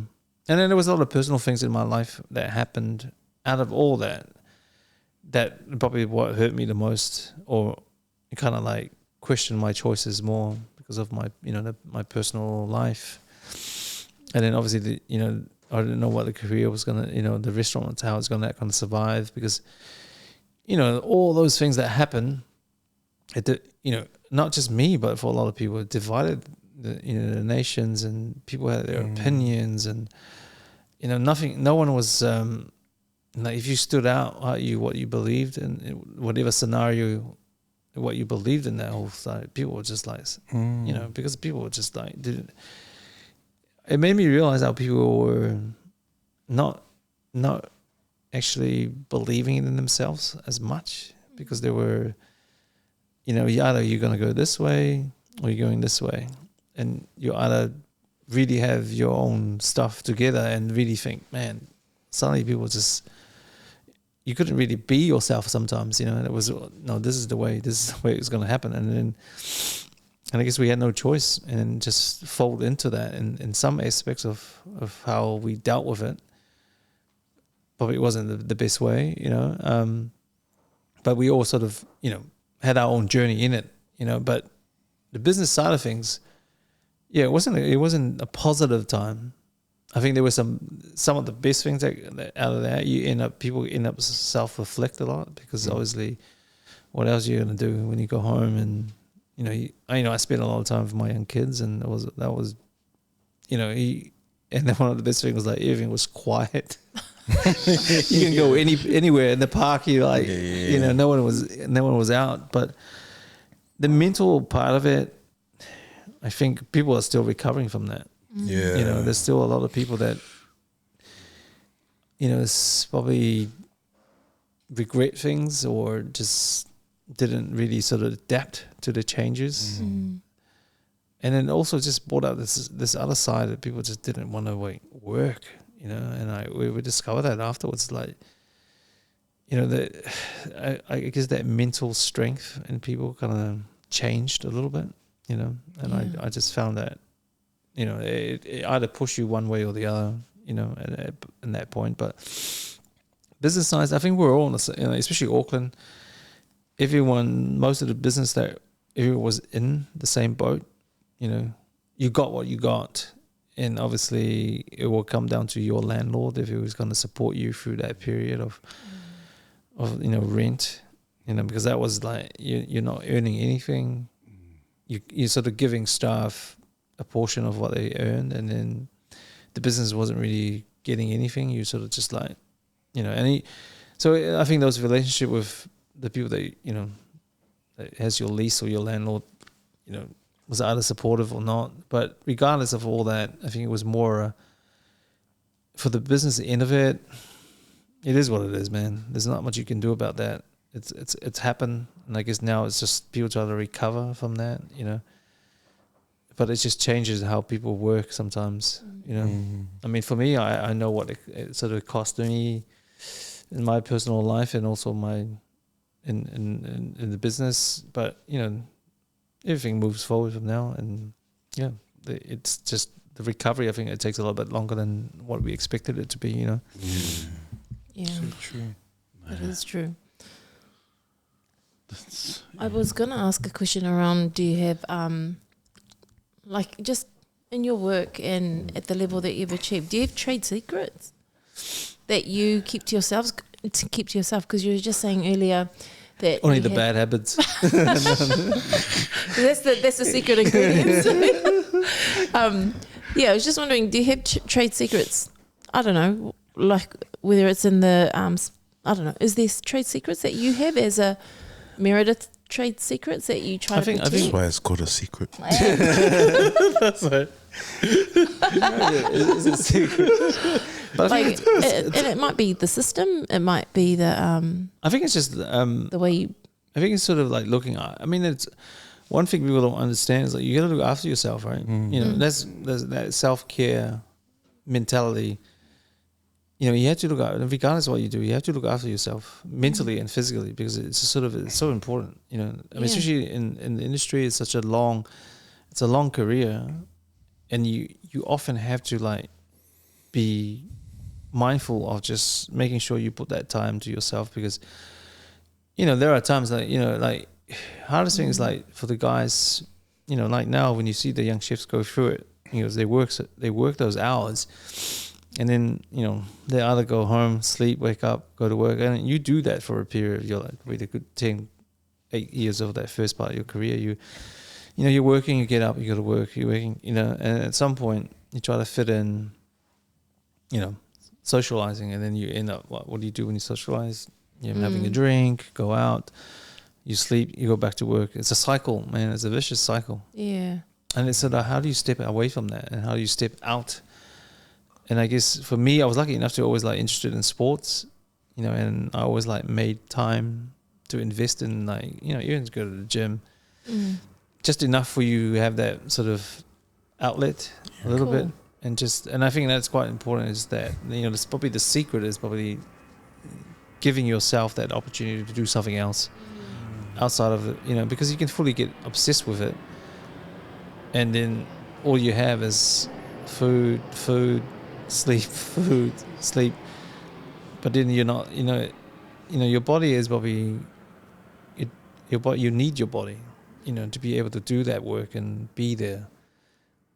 So I think sometimes people just underestimate what it needs to happen. Really, it's just sort of like you put that care onto yourself, and obviously what you eat as well. Like because you fall into that trap of like eating bad habits of eating late at night and eating the wrong things.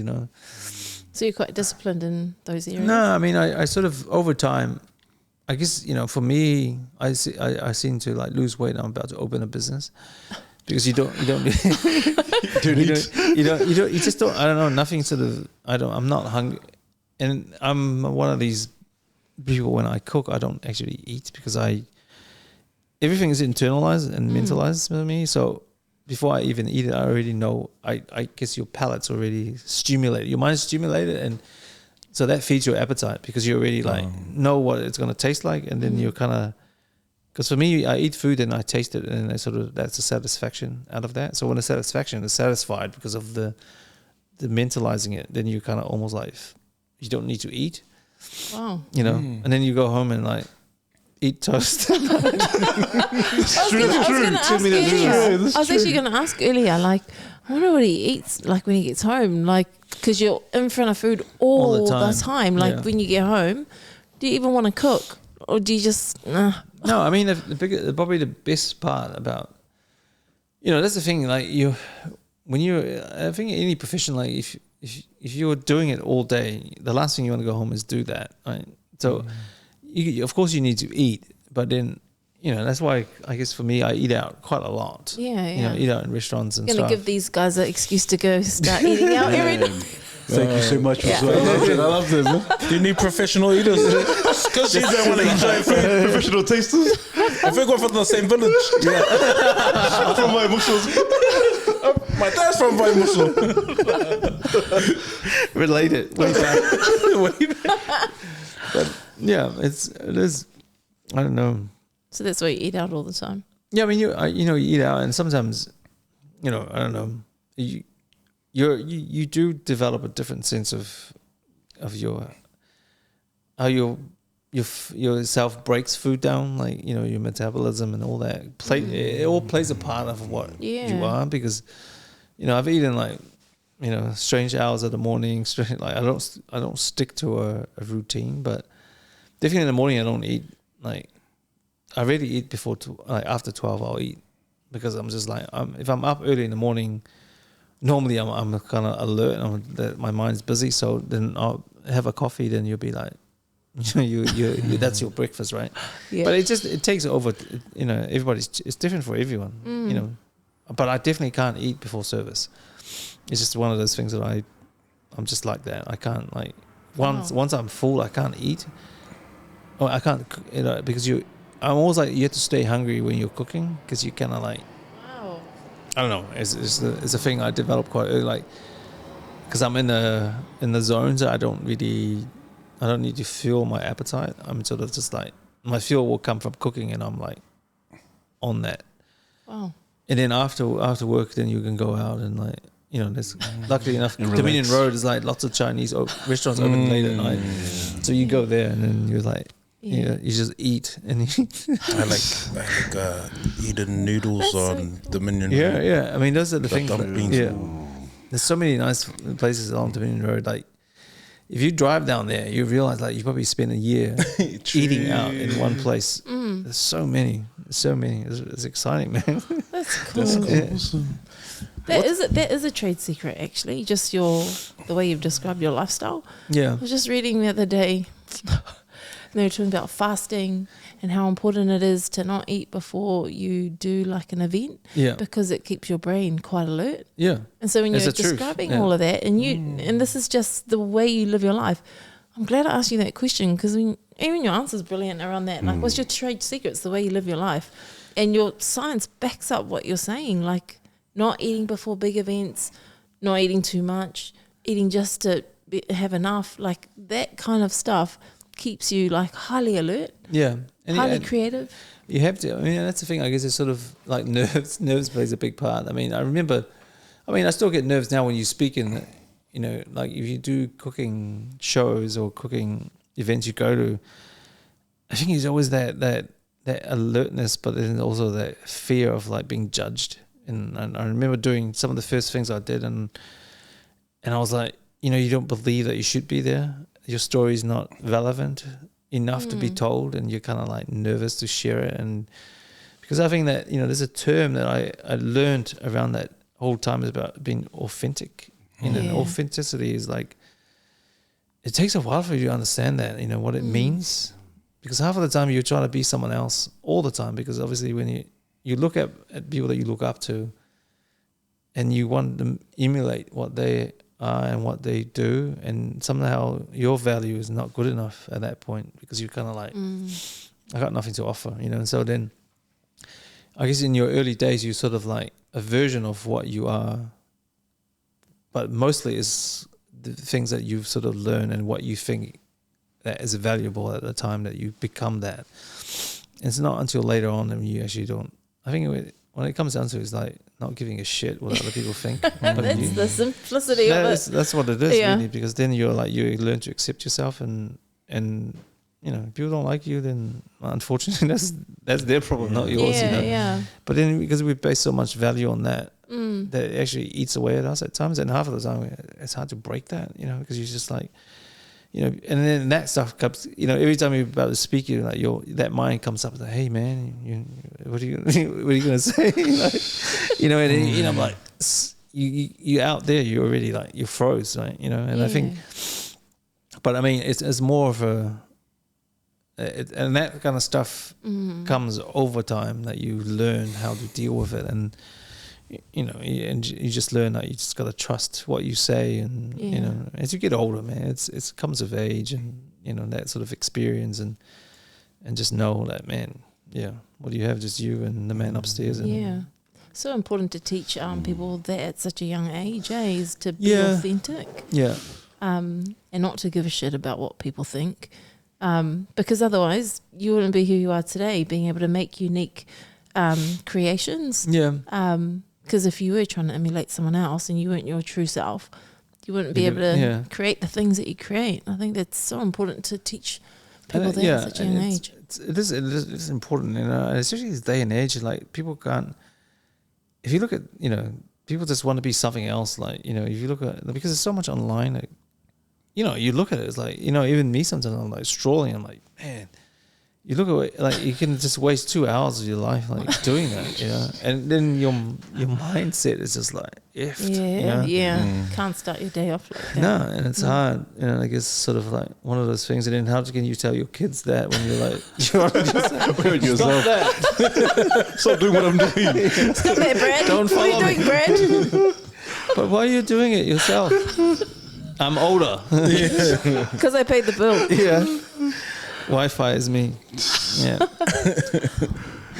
me. Do you see that in young people that you're working with? Do you find yourself giving them that advice? Just be yourself. They give a shit. But do you always get the eye rolls or? Yeah, I think sometimes it's sort of certain people you can talk to and be yourself. Certain people because obviously there's a perception of what people think what the chef should be, and the life of there's a little bit of respect that comes with things that happens in the kitchen, but then at the same time, when you're open to people, you're a bit more vulnerable, and I think people sort of understand. I think you'd rather be you and what you are than sort of be something else, like, because there's always someone that does something differently than you. But I think that whole value of just being yourself is quite important at the end of the day, because values is not is actually you have to go through the values and you do it yourself, live it before anyone can actually understand it. Because it's we can sort of say what we value, but then we can say it, but if we're living it, then it's only you that understand that. I'm so fascinated by your tattoo on your hand. When you came in tonight, I was like, it's different. It's not Yeah, I mean, What's the story behind that? oh, there's no particular story. Just make one up, Michael. No, there's a What was your chance to tell some sort of big ass? wow. This is the line there. This connects me to the rock. Yeah. No, it's It doesn't look Samoan. oh, it's actually there's a. I mean, Looks like I guess my cases. yeah, but the thing was obviously because I'm so absorbed by visuals sometimes. Yeah. So obviously the story of tattoos are like there's two reasons why we get tattoos. Sometimes it's something meaningful and what it means to us and we put it in our body, or something that's quite visual that we like the design of it. Oh, okay. And that's sort of most of my Polynesian stuff was obviously the designs and of the patterns, what it means. I mean, you obviously know birds, people, and all those patterns stands for. But then the lucky thing is some of the artists now, they kind of like, they could just create their own lines, and most of this is done out here in, what's a Tongan dude out here? What's his name? He's done a lot of, What's his name? he's quite, Yeah, must be kind of a bit buff Yeah. guy. Yeah, Quite popular, eh? yeah. I forgot his Yeah. name. Not the guy at the gym. No. Yeah, I forgot his name.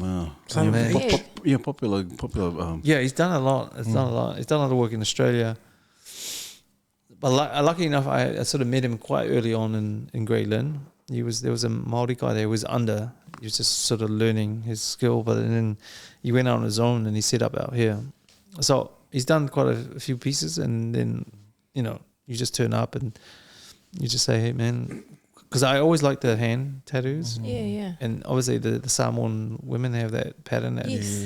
it's all like because your hands are like it's your craft, right? You use your hands, and like always, So that's how it sort of worked. So I just said to him, let's just do these patterns. Told him what I kind of wanted, and he just went on it, man. Yeah. It's like, but one thing you learn in your fingers, like they actually fade. Yeah. So you had to go. Yeah. You had to go over it like a couple of Mine's already times. fading. Yeah. Oh man. They fade a lot, and the ink doesn't sink in. Like you have to do my fingers like 3 times. Like I had to go back and for him to redo it over. It's just like because suddenly the lines are like, oh, there's no line there. Oh, wow. So, but yeah, I don't know. As a person, Oh, I mean, okay. tattoos are That's always your personal. art. That's your Yeah. artistic side. You Yeah. can. No, it's Yeah. like it's Polynesian, but you don't know. Yeah, it's quite because I was looking at it when you walked in, and it's Yeah. like it's quite like it stands out, and Yeah. the patterns I've not seen before. And then I was just like, oh, I wonder if there's a story behind that. Probably not to us, but to him, it's like, but people ask you, you want to like make a story up, but I'm like, oh no, No, I just like that. I just like the waka pictures. Yeah. From my Fair enough. ancestors to you can just tell them Moana story. One of those. What's your story, Charles? Oh no, Yeah, this is a secret. This is a secret. It's between me and my wife. Yeah. Sorry. So you talked about our high pressure moments, and you talked about mental wellness and mental well-being, and also physical well-being, and so forth, and all the hardships that goes along with starting your own business and your own restaurant. But tell us, because you're going to do this all over again, and please tell us about Metita, the new restaurant that's opening up in October, and the whole story behind it. Because I know it's named after your mom, your late mom, who's passed on, and rest in peace to your lovely mother. But tell us how it's all come about, and the preparation and so forth, and what is the feeling this time around? What's the new endeavor?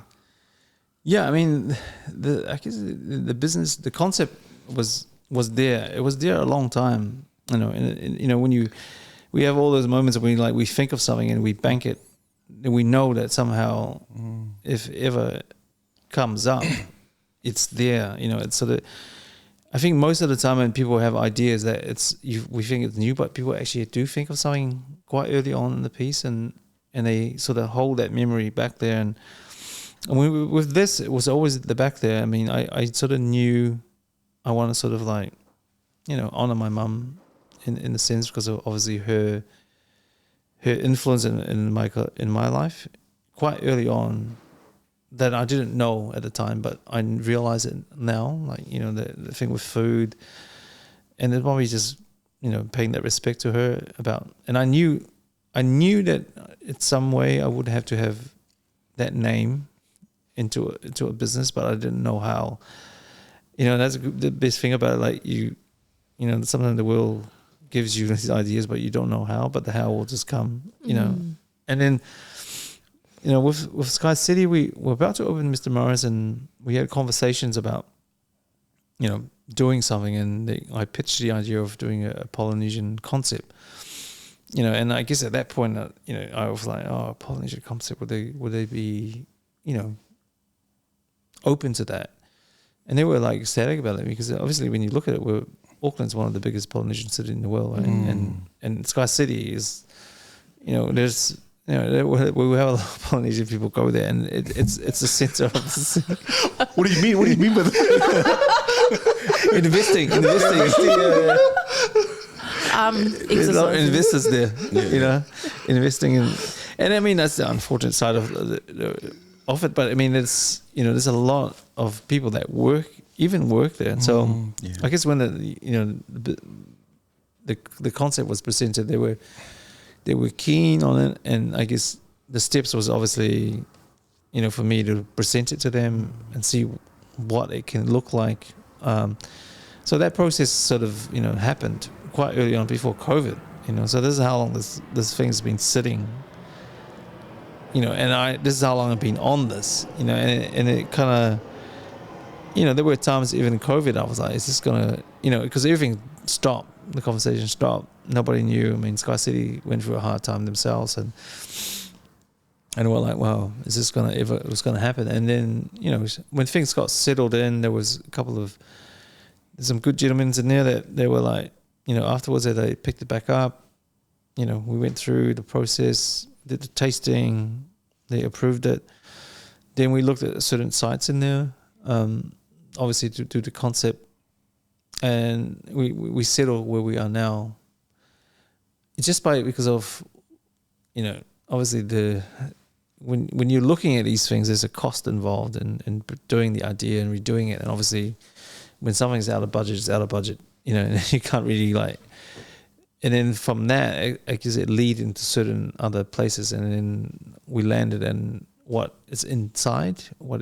So it's actually inside the Grand Hotel, which is, it worked out, you know, amazingly, because actually you had to go, every time that you go through to check, to go to the rooms, you're going to walk past it. And then, was it that place on the ground? Yeah, that cafe, that area right Gusto, now? yeah. Gusto, yeah. That's quite nice. So yeah, so I mean it's nice and open.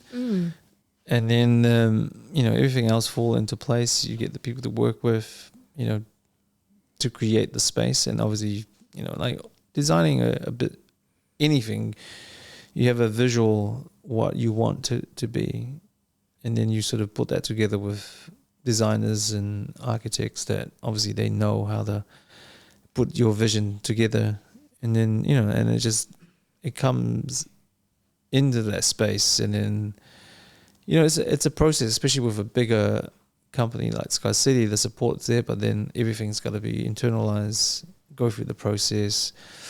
And, you know, there's lots of meetings, a lot of people involved. So, you know, it's a new thing for me to obviously to work with a bigger, you know, company behind it. You know, and sort of there's lots of blessings from it for sure. But then also it keeps you kind of like, you know, you're not just working on your time, you're working with other people and their time frames, and you know, and so things are progressing. And I guess for me, the feeling I'm purely quite excited about it. You know, I'm up for it, but then at the same time, there's that reality of executing, because I guess everything in my head is sort of sitting there. And I know where it needs to be, but getting there, that's the nervousness of like the steps that I need to tick off and making everything come to place, you know. And because the hardest thing, if you think about it, is like we're in Polynesia, New Zealand's in Polynesia, but getting ingredients from the Pacific to here, it's hard. It's hard, like to get, you know, like even to get breadfruit or anything, like it's vaguely gives you that sort of, you want to do something with that, it's kind of hard, man. It's like, I'm finding it quite hard to like nail down some suppliers that you can be consistent, like even get, young coconut, new, like to be, to have that, it's like, it's hard, it's just hard because of the logistics and, getting everything from the islands, then it goes to custom and then they spray it and you'd be effed. And so it's just those challenges, are there and they're real. So you just have to rethink, and lucky enough, we keep meeting people that has contacts and they've been working on this, on bringing ingredients from the Pacific, and somehow they've already gone through the process and they can somehow promise you, yeah, we can do it. So it's good. I mean, it's looking good, but I think also it highlights those revenues that hopefully brings it out more in the open, because they're there. I mean, if you go around South Auckland, man, there's lots of shops that sells things, right? But then if you're going to put it on the restaurant menu and be consistently bringing, and then it can be challenging, because every time you go to the islands, for me, I'm always like looking at ingredients and like, man, it'd be nice to sort of like have this, because half of the time people don't really know it, because if you go now in the Pacific into a resort, really you're going to get Polynesian food, right? You get sort of like, European food done in the version of what we do it for, which is kind of hard because I always, that's one thing I always thought, man, why do you, to highlight, when people go to the Pacific, they really have Pacific food, because you're going for the experience. So why not have Polynesian food? And it's good, man, because now you look at it, they're doing TV shows, like, cooking shows there, and it's awesome, man. But it's just sort of that, it's just, there's levels and picking this up, like, making it more accessible and making it more an experience for people. And obviously for me and Sky City, we just want to add to that value and hopefully build from there, So yeah, it's exciting, but also the nerves are exciting, real. Exciting times, man. Every night I pray, please God, take this. We'll pray with you also. Thanks also. Keep it in prayer, and hopefully me and Pete will come. And Karen, it should be a date night for you. Just go to the opening. Stop going to the other thing. Go invest your money in something else. This is awesome. That's cool. We'll try something different from Fortuna. Yeah. Yeah. Keep on getting gout busy from that muscles. Because I can't tell you. That's the thing, right? It's always that way, right? Where let's just go eat bulk, buffet style. And it's just, man, it's Dude, hard. I mean, poor team. That poor team, they keep on bringing the food up for our people. It's non-stop though, but they're ready for it, man. Yeah. Oh, that sounds so exciting, and that you're even using food from the islands. Yeah, I mean that's to be able to make all your creations. I think that's cool. There's the other thing that the challenge is a thought that I had the other time. That's a trade secret, another one. I know, but it's just like, nothing beats fresh coconut cream, right? It's a flavor that the stuff from the can or the packet, it's not the same, But how to get coconut cream is hard work, right? You scrape the coconut, you squeeze it. Yeah. So, and I think that's, I was thinking like, if we do use a lot of that, we need to like make our own. And so even like, to get a coconut scraper, right? Like you go to Thai with Lion, you'll find coconut scraper everywhere. Like it's just because they use coconut all the time. But, over here it's like, we're sort of taking away that making your own by buying the can, right? But the flavor is no comparison to if you're making fresh. Even if you do raw fish or fresh coconut cream, it's just a different flavor. Wow. Versus the can is just. So I mean, even for us to commit to that, to make our own coconut cream, it's a process that it's going to add into the creating the environment, creating the food. So. Just trying to find a coconut scraper, man. So if anyone out there knows, man, there's him somewhere. Electric coconut scraper, because you need an electrical one, because obviously you're going to be creating heaps of coconut to create the coconut. Imagine doing that live while people are eating. I know. Wow. It's part of the workout, man. That'd be cool. Mate, that's gonna be Go awesome. Oh, gosh. Stop it. Oh man. Oh man, Sorry, that's man. cool. Because I know you're mindful of your time, and Yeah. But just some of it. What's your greatest achievement? The greatest achievement, I guess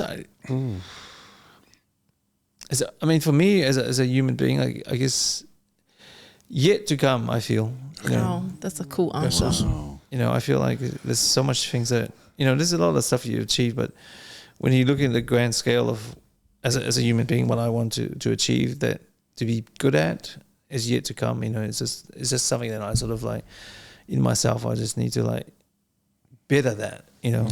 Just yeah. That's awesome. Jeez, And wow. because you've been on this massive ass journey and you've learned so much along the way, a lot of highs and lows, like knowing what you know now, what do you wish you knew before, or the younger version of you? What would I wish I knew before? That's a hard one, bro. It's just because if you knew something, then you probably wouldn't go into it, because you sort of like already see the hardship in it, and you just like pull out of it. I think that. Yeah, I don't know. I couldn't really answer that in a sense how true it is for me, because I think if I knew something, I probably wouldn't have done it, and I wouldn't be the way I am today, or learn what I've learned. If I I guess that's the thing, right? If you know, then you probably won't. The challenges is of not creating the journey, or like creating that. I always sort of think that to earn it is probably giving you the validation of like how you earn yourself more than if you're given something, you're actually not gonna. I guess you're never gonna discover it, right? Yeah. And I think you discover yourself in the same way, like because that's the journey. I guess it's the discovering of what we can become, and obviously things that we've, because there's a lot of. There's a lot of things that you inherited through your upbringing, and even your parents, man. I think the stuff they went through, and there's no awareness at that time, because obviously they're just, for them it's just like, no, survival. This is the way it's done, and this is the way I'm going to do it. But then there's a lot of brokenness that comes with that, and even myself, I had to look back and I'm like, man, there's so much of that, and I guess you don't want to pass that on to your kids, because then it never ends, right? That repeat Cycle. and then we look. I mean, especially now, and especially our people, man. There's so much brokenness in the way our families are, and then you like, how do you break that, man? How do you sort of how do you make them rethink? There's another way, and it's hard, man. Like you see it now, it's probably worse now than ever, and it's hard. Like, and I just try to look at my own life, and I was like, things that obviously I didn't know how to deal with, and now I'm just trying to understand it, and obviously try to be better at it, and then hopefully, get my kids away from it, and it just takes more than just 10 years, man. It takes an effort, right? And sometimes it takes a lifetime to like to get that, So, yeah. Great answer. Very philosophical. Hard up. I feel like I'm talking to a guru. It feels like it is. Because your self-awareness is next level. Yeah. It's like, your self-awareness, your self-reflections. Like, for men out there who are just trying to find those breakthroughs, trying to find those breakthroughs for themselves, regardless of where they are in life or wherever they are in terms of achieving their dream. Like, did you get help for that, or what are your sources? Yeah, I mean, that's Your other trade secrets.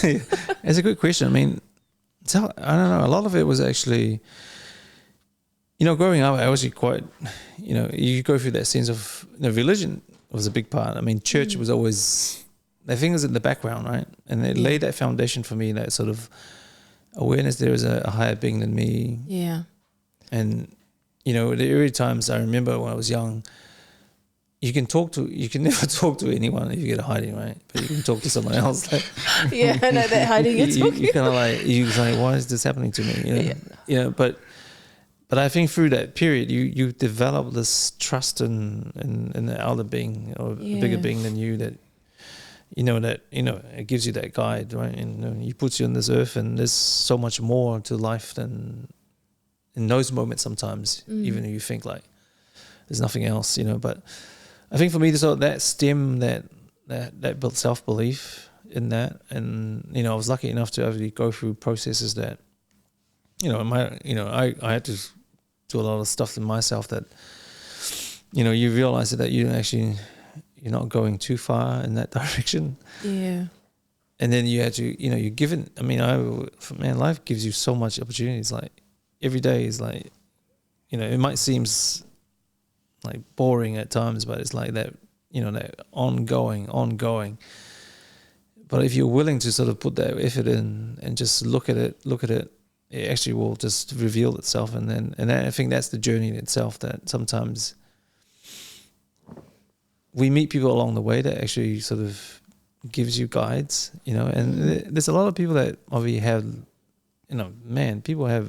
we all have trouble in life and things that didn't work well for us. And sometimes people that have gone before us, and obviously they talk about those things, and you sort of relate to it, and then you take back things that worked for them, and then you reflect it on your own life. And sometimes those are the answers, like, but you have to actually go through it yourself, because, it's when somebody says something, it seems so simple, and you think, yeah, it is simple. Why can't it? But then actually the going through it, that's the process. Like, that it is simple, but sometimes it's just, you have to go through it, to really understand it, Yeah. But then, the more you want to know more, and the more you want to dig into yourself in a good way, and in a healthy way, because obviously you want to explore all the things that didn't work for you, and especially with your family and your past. So you look at it in a healthy way, then the opportunity is there to actually, get peace from it, And I think that's the biggest thing, is like that forgiveness of understanding life, and obviously, even if your parents were not nice to you, or but they had their own shit, and nobody showed them what to do, and that's probably the thing that sometimes we're stuck in that motion of like, oh, they were mean to me, they were. But then when you actually look at their life and the life before that, it's almost like they're just doing what they've been, they've done to them, So I guess it's just more of that. And I mean, the more you sort of look in those things, it opens you up, and then that openness allows you to be more like understandable about life, and have a general view that, life is good, but I think that we always are working on things, and for me too, like, like now there's always things I have to work on, and it's ongoing, I mean, I think until you move on, it doesn't, it's ongoing, and it's good, I'm always in that phase of like, you're always a given time to learn and to do better, so, but yeah, no, man, Such it's a life learner. yeah, That's cool. Oh, no, lover. Also, it has been an absolute pleasure. Oh, man. Absolute pleasure, Michael. Just the level of self-awareness, the level of internalizing, but also the tenacity to push through. And just the background, from humble beginnings to what you're doing now, it's incredible. Incredible. Very philosophical also in terms of the way you think. And it's like you're being vulnerable, but you don't have to be vulnerable. It's like, because you're just being yourself. Like you talk about authenticity. And it's just there's a beauty of it, that you just speak frankly, and you're honest about who you are and your journey thus far. And brother, it brings forth a lot of peace, but not only a peace, but also an understanding of, man, what we can do as men. Like just you speaking, as we communicate as men, and even people who are watching or viewing this, I can guarantee they're gonna get a lot of out of this. Out of the tarano. So thank you so much, Us. Oh, amen. It's a pleasure. I mean, it's a real honor to because obviously, it's nice to share, because we're all turns of like, you will listen to people and I think that's broken, right? You know, that thing in family where you used to talk. No, nobody talks now, and I guess this is now the opportunity to sort of share stories with people and just be open about it, because I mean, no one's perfect, man. I mean, that's that's the thing, right? We all think that, you know, especially we don't have any role models growing up, and I guess speaking for myself, it's like it's hard to sort of like don't know how to be a father when you didn't have that in front of you, you know. And I think that's where we learn, we didn't learn enough as those early parts of your life, and then when you have a family yourself, you actually don't know how to be, you know, because you're sort of like, you think this is the way it's done, but then when that way doesn't work, you know you don't have any other way. And I think until that time, I was always like, oh, I can be okay. But then I see it now, like, you know, unity, family unity is so important. Like, you know, for a child to grow up in that, man, it's powerful, because obviously they're learning so much that they can take, you know, when they become younger women and men, it's like, it's important for them, you know. And I guess if we've missed out on it, and hopefully we can sort of look back and like reflect, and hopefully, you know, help our children at that time and sort of pass on the importance of that, because it's sort of like, yeah, we didn't have the opportunity, you know. So, but man, thank you for having me here and sharing the story. And Pleasure. And hopefully, Metita will come to life. And That will, man. You will. Yeah, I'm honored also. Just sorry. such a privilege to sit in front of you and just hear your story. And man, we could go on. I know. 'Cause there was so much Let's not end. to you know, depict and break down. But I know we'll get to meet you again, hopefully after the opening of your restaurant, and then later on we'll chop it up again. But you're so cool. Like we see you on TV and articles, but you're just a normal also, and just hearing your story, especially that backstory, like, man, just it's a story of like it gives hope for any migrant that comes here that had nothing.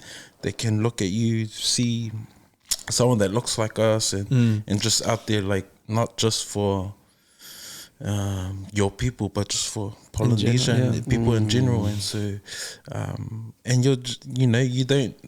you've never shared any stories of like making up excuses for around, you know, where you've come from. Like you've gone, nah, I belong here, I'm the same as you, and you've just grinded through, and whoever's around you, man, that's such a powerful example. So thank you so much. You've helped me so much in terms of some of the stuff I'm internalizing and battling at the moment, but it's like, oh man, there's this resilience and hope that's there. So I think it's a good thing, because obviously we realize we're all on the same boat. Like, you know, everything that we, you know, I guess, you know, I'm lucky enough to have some really positive people in my life. Like, you know, even men that are kind of like, you know, quite close to, you know, to their faith, and it's sort of, you learn from people that you look up to sometimes, you know, and I think they share their story and you relate to it, and I think you realize like we're all on the same boat. Like we all battle stuff that are very similar, broken families, you know, things that doesn't work, and then I guess we share those things, and it made it possible for us to think, man, we can all do it. And like, you know, it has to be shared in the sense like you bring light to it, and then we can always like learn from it. And I mean, I listen to people talk to, and sometimes like it touches you, and like, wow, you know, it's amazing, man. Like life is amazing. So, you know, there are times we're in the dark and we're like, but, you know, we always know there's light, man. There's always light. There's always light that comes, you know. It's like, so, amazing. Thank you so much, guys, for letting me sit on the podcast. Okay. You're welcome. But my gosh, I'm so glad it was this one. So much learning from a business context, especially when you're, you know, just trying to figure out like those next steps, and you just hear how you've kind of journeyed through that. Yeah. I love your self-belief. Man, it's next level. Like, you know, most people talk about, I've got a counsellor, I've got a psychologist, blah, blah, blah, blah, blah. And you just got God. and Yeah. yourself, and your you have these conversations, and we can all relate to those times when you get a massive ass fussy from your mum and dad, or you're just about to, and you're in the room going, what did I do? Like, and you're trying to, and your brother, like threw you under the bus to get there hiding, and so you're sitting there going, and that is all you have. And I've come across maybe one other person who answered that question like you did. Like, what's your biggest achievement in life? And you're like, man, I haven't even got it. I haven't got to that yet. Yeah. And I think when you look back, the whole lot makes sense. All of it, all of the stuff you've done, and we always talk about humility on this show. You've just reframed it. You live it in a totally different way. We talk about this humility that we're raised up in church, and and it's almost like a doormat version. Yeah. Like it's almost like you lose your autonomy, and your independence to be humble, and you show what humble looks like. It's cool. Like you sit here humbly, you share your experiences humbly, but behind all of it, you're like a silent. You're like a silent assassin. Yeah, a silent assassin, and man. it's cool. It's really cool, and for some, and I think in the society as well, there's this real pressure to look like a masculine. Like I'm not saying you're not, you are, but there's this pressure to look like the certain like extroverted version of a male, but you show that for those men who don't have that temperament or that personality, that you can still be an assassin, and do it quietly and humbly. It's just you've taught me so much tonight. It's been so amazing. I'm just maybe I was here to remind you guys, but you already have it. You know what I mean? Like you just have it. It's just sort of nice to hear people talk about things differently, and it's always been the way, man. I mean, for all of us too. It's. I guess for me, it always comes down to faith. That's a big part of my life that I think made a massive difference. Is obviously moving into that more and just knowing that it's there, regardless. It's never going to leave, right? It's always going to be there, day out, day in. It's always there. So it's not like you had to pay for it. Like a psychiatrist had to go. So true.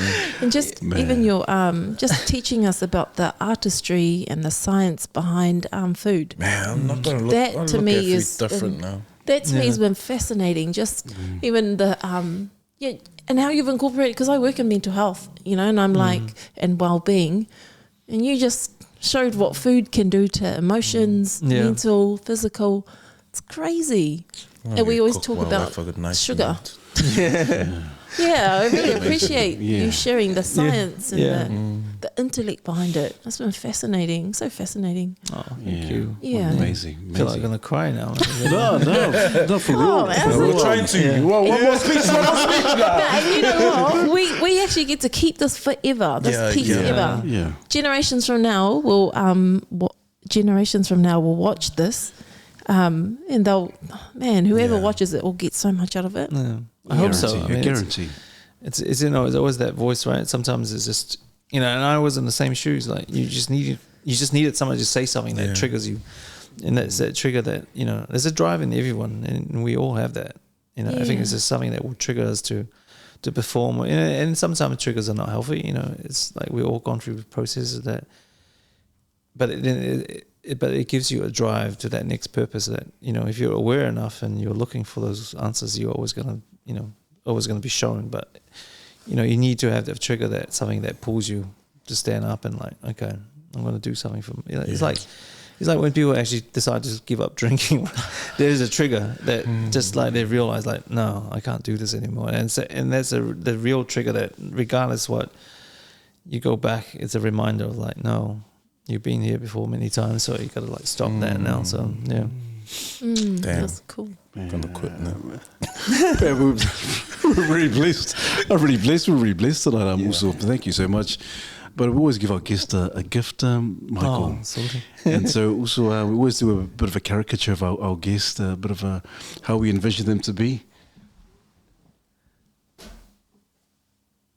Cool. So this is on behalf of the Mandate team. This is for you, also. Oh man, jeez.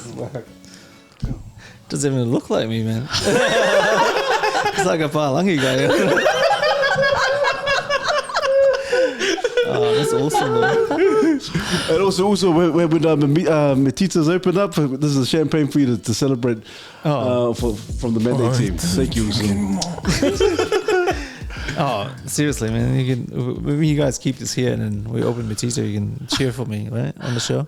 Oh, Yeah, nice. we'll do. Thank you for this, but yeah, I want you to have this. Cool. You know, it's like that Samoan culture. You give back, and you give back. You give back. Hey, awesome, man. No, but yeah, share it with me when we open. So we can so keep it chill, man. Awesome. Cool. Alright, Awesome. Thank you, And no man. one can Thank you. touch it until Yeah. the opening. Yeah. Not far off. We will. Not far Yeah. off. Like, ooh, Probably yeah. 2 more months, 2 more months, but no, Yeah, we in will. October. In October. So yeah, Oh, we're looking- man, it's awesome. coming. Take a video and Yeah. Yeah, we will. We'll do Yeah. that for sure.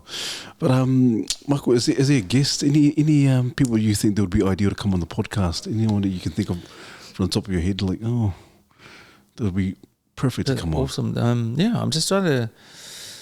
I do have a. Yeah, I have a guy that it's like a brother of mine that he sort of he does a lot of work out here. So he's in the church. So maybe I'll ask him to if he's keen to come on board. Yeah. Awesome. Yeah, Ah, Martin. awesome. Yeah. So he does a lot of work in Manurewa, and he's from Australia. He's Arabic. You know, it's not an island guy, but yeah, he's Oh, wow. cool. so Cool. yeah. I'll ask awesome. him if he for wants sure. to. Yeah. Awesome. It comes out, but there's some few brothers out there that be nice for them to sort of share their wisdom and stuff like that. So Yeah. 'cause it's good. Wow. Yeah, I'll ask him and then I'll put him in contact with you guys. Cool. We'll do that. That'd be awesome. But we always give our guests the last words of encouragement for our men out there, or to our viewers and our listeners. Any last words did you want to share?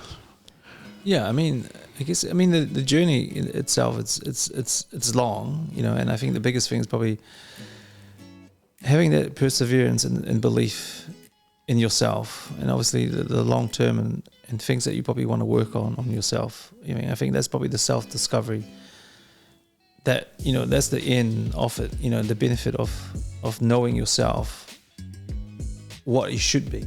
I think that's always the thing that you long to be, and I think those things are important to work towards that. I'd be a great father, a great husband, and all those things of yourself that you want to work on. And I think those are the things that long term will give you that peace, and I guess the forgiving things that is not working for you. I think that's probably for me is probably the turning point of life that sometimes you gotta look at, So, but yeah, embrace life, man. Yeah, awesome, Cool. man. Maro lava. Thank you once again, Michael, for your time. Please don't forget to like, subscribe, and comment. Look forward to your well thought out comments. And so, once again, team, Refine. Take charge. we unlock. Unlock. Take charge. Mandate.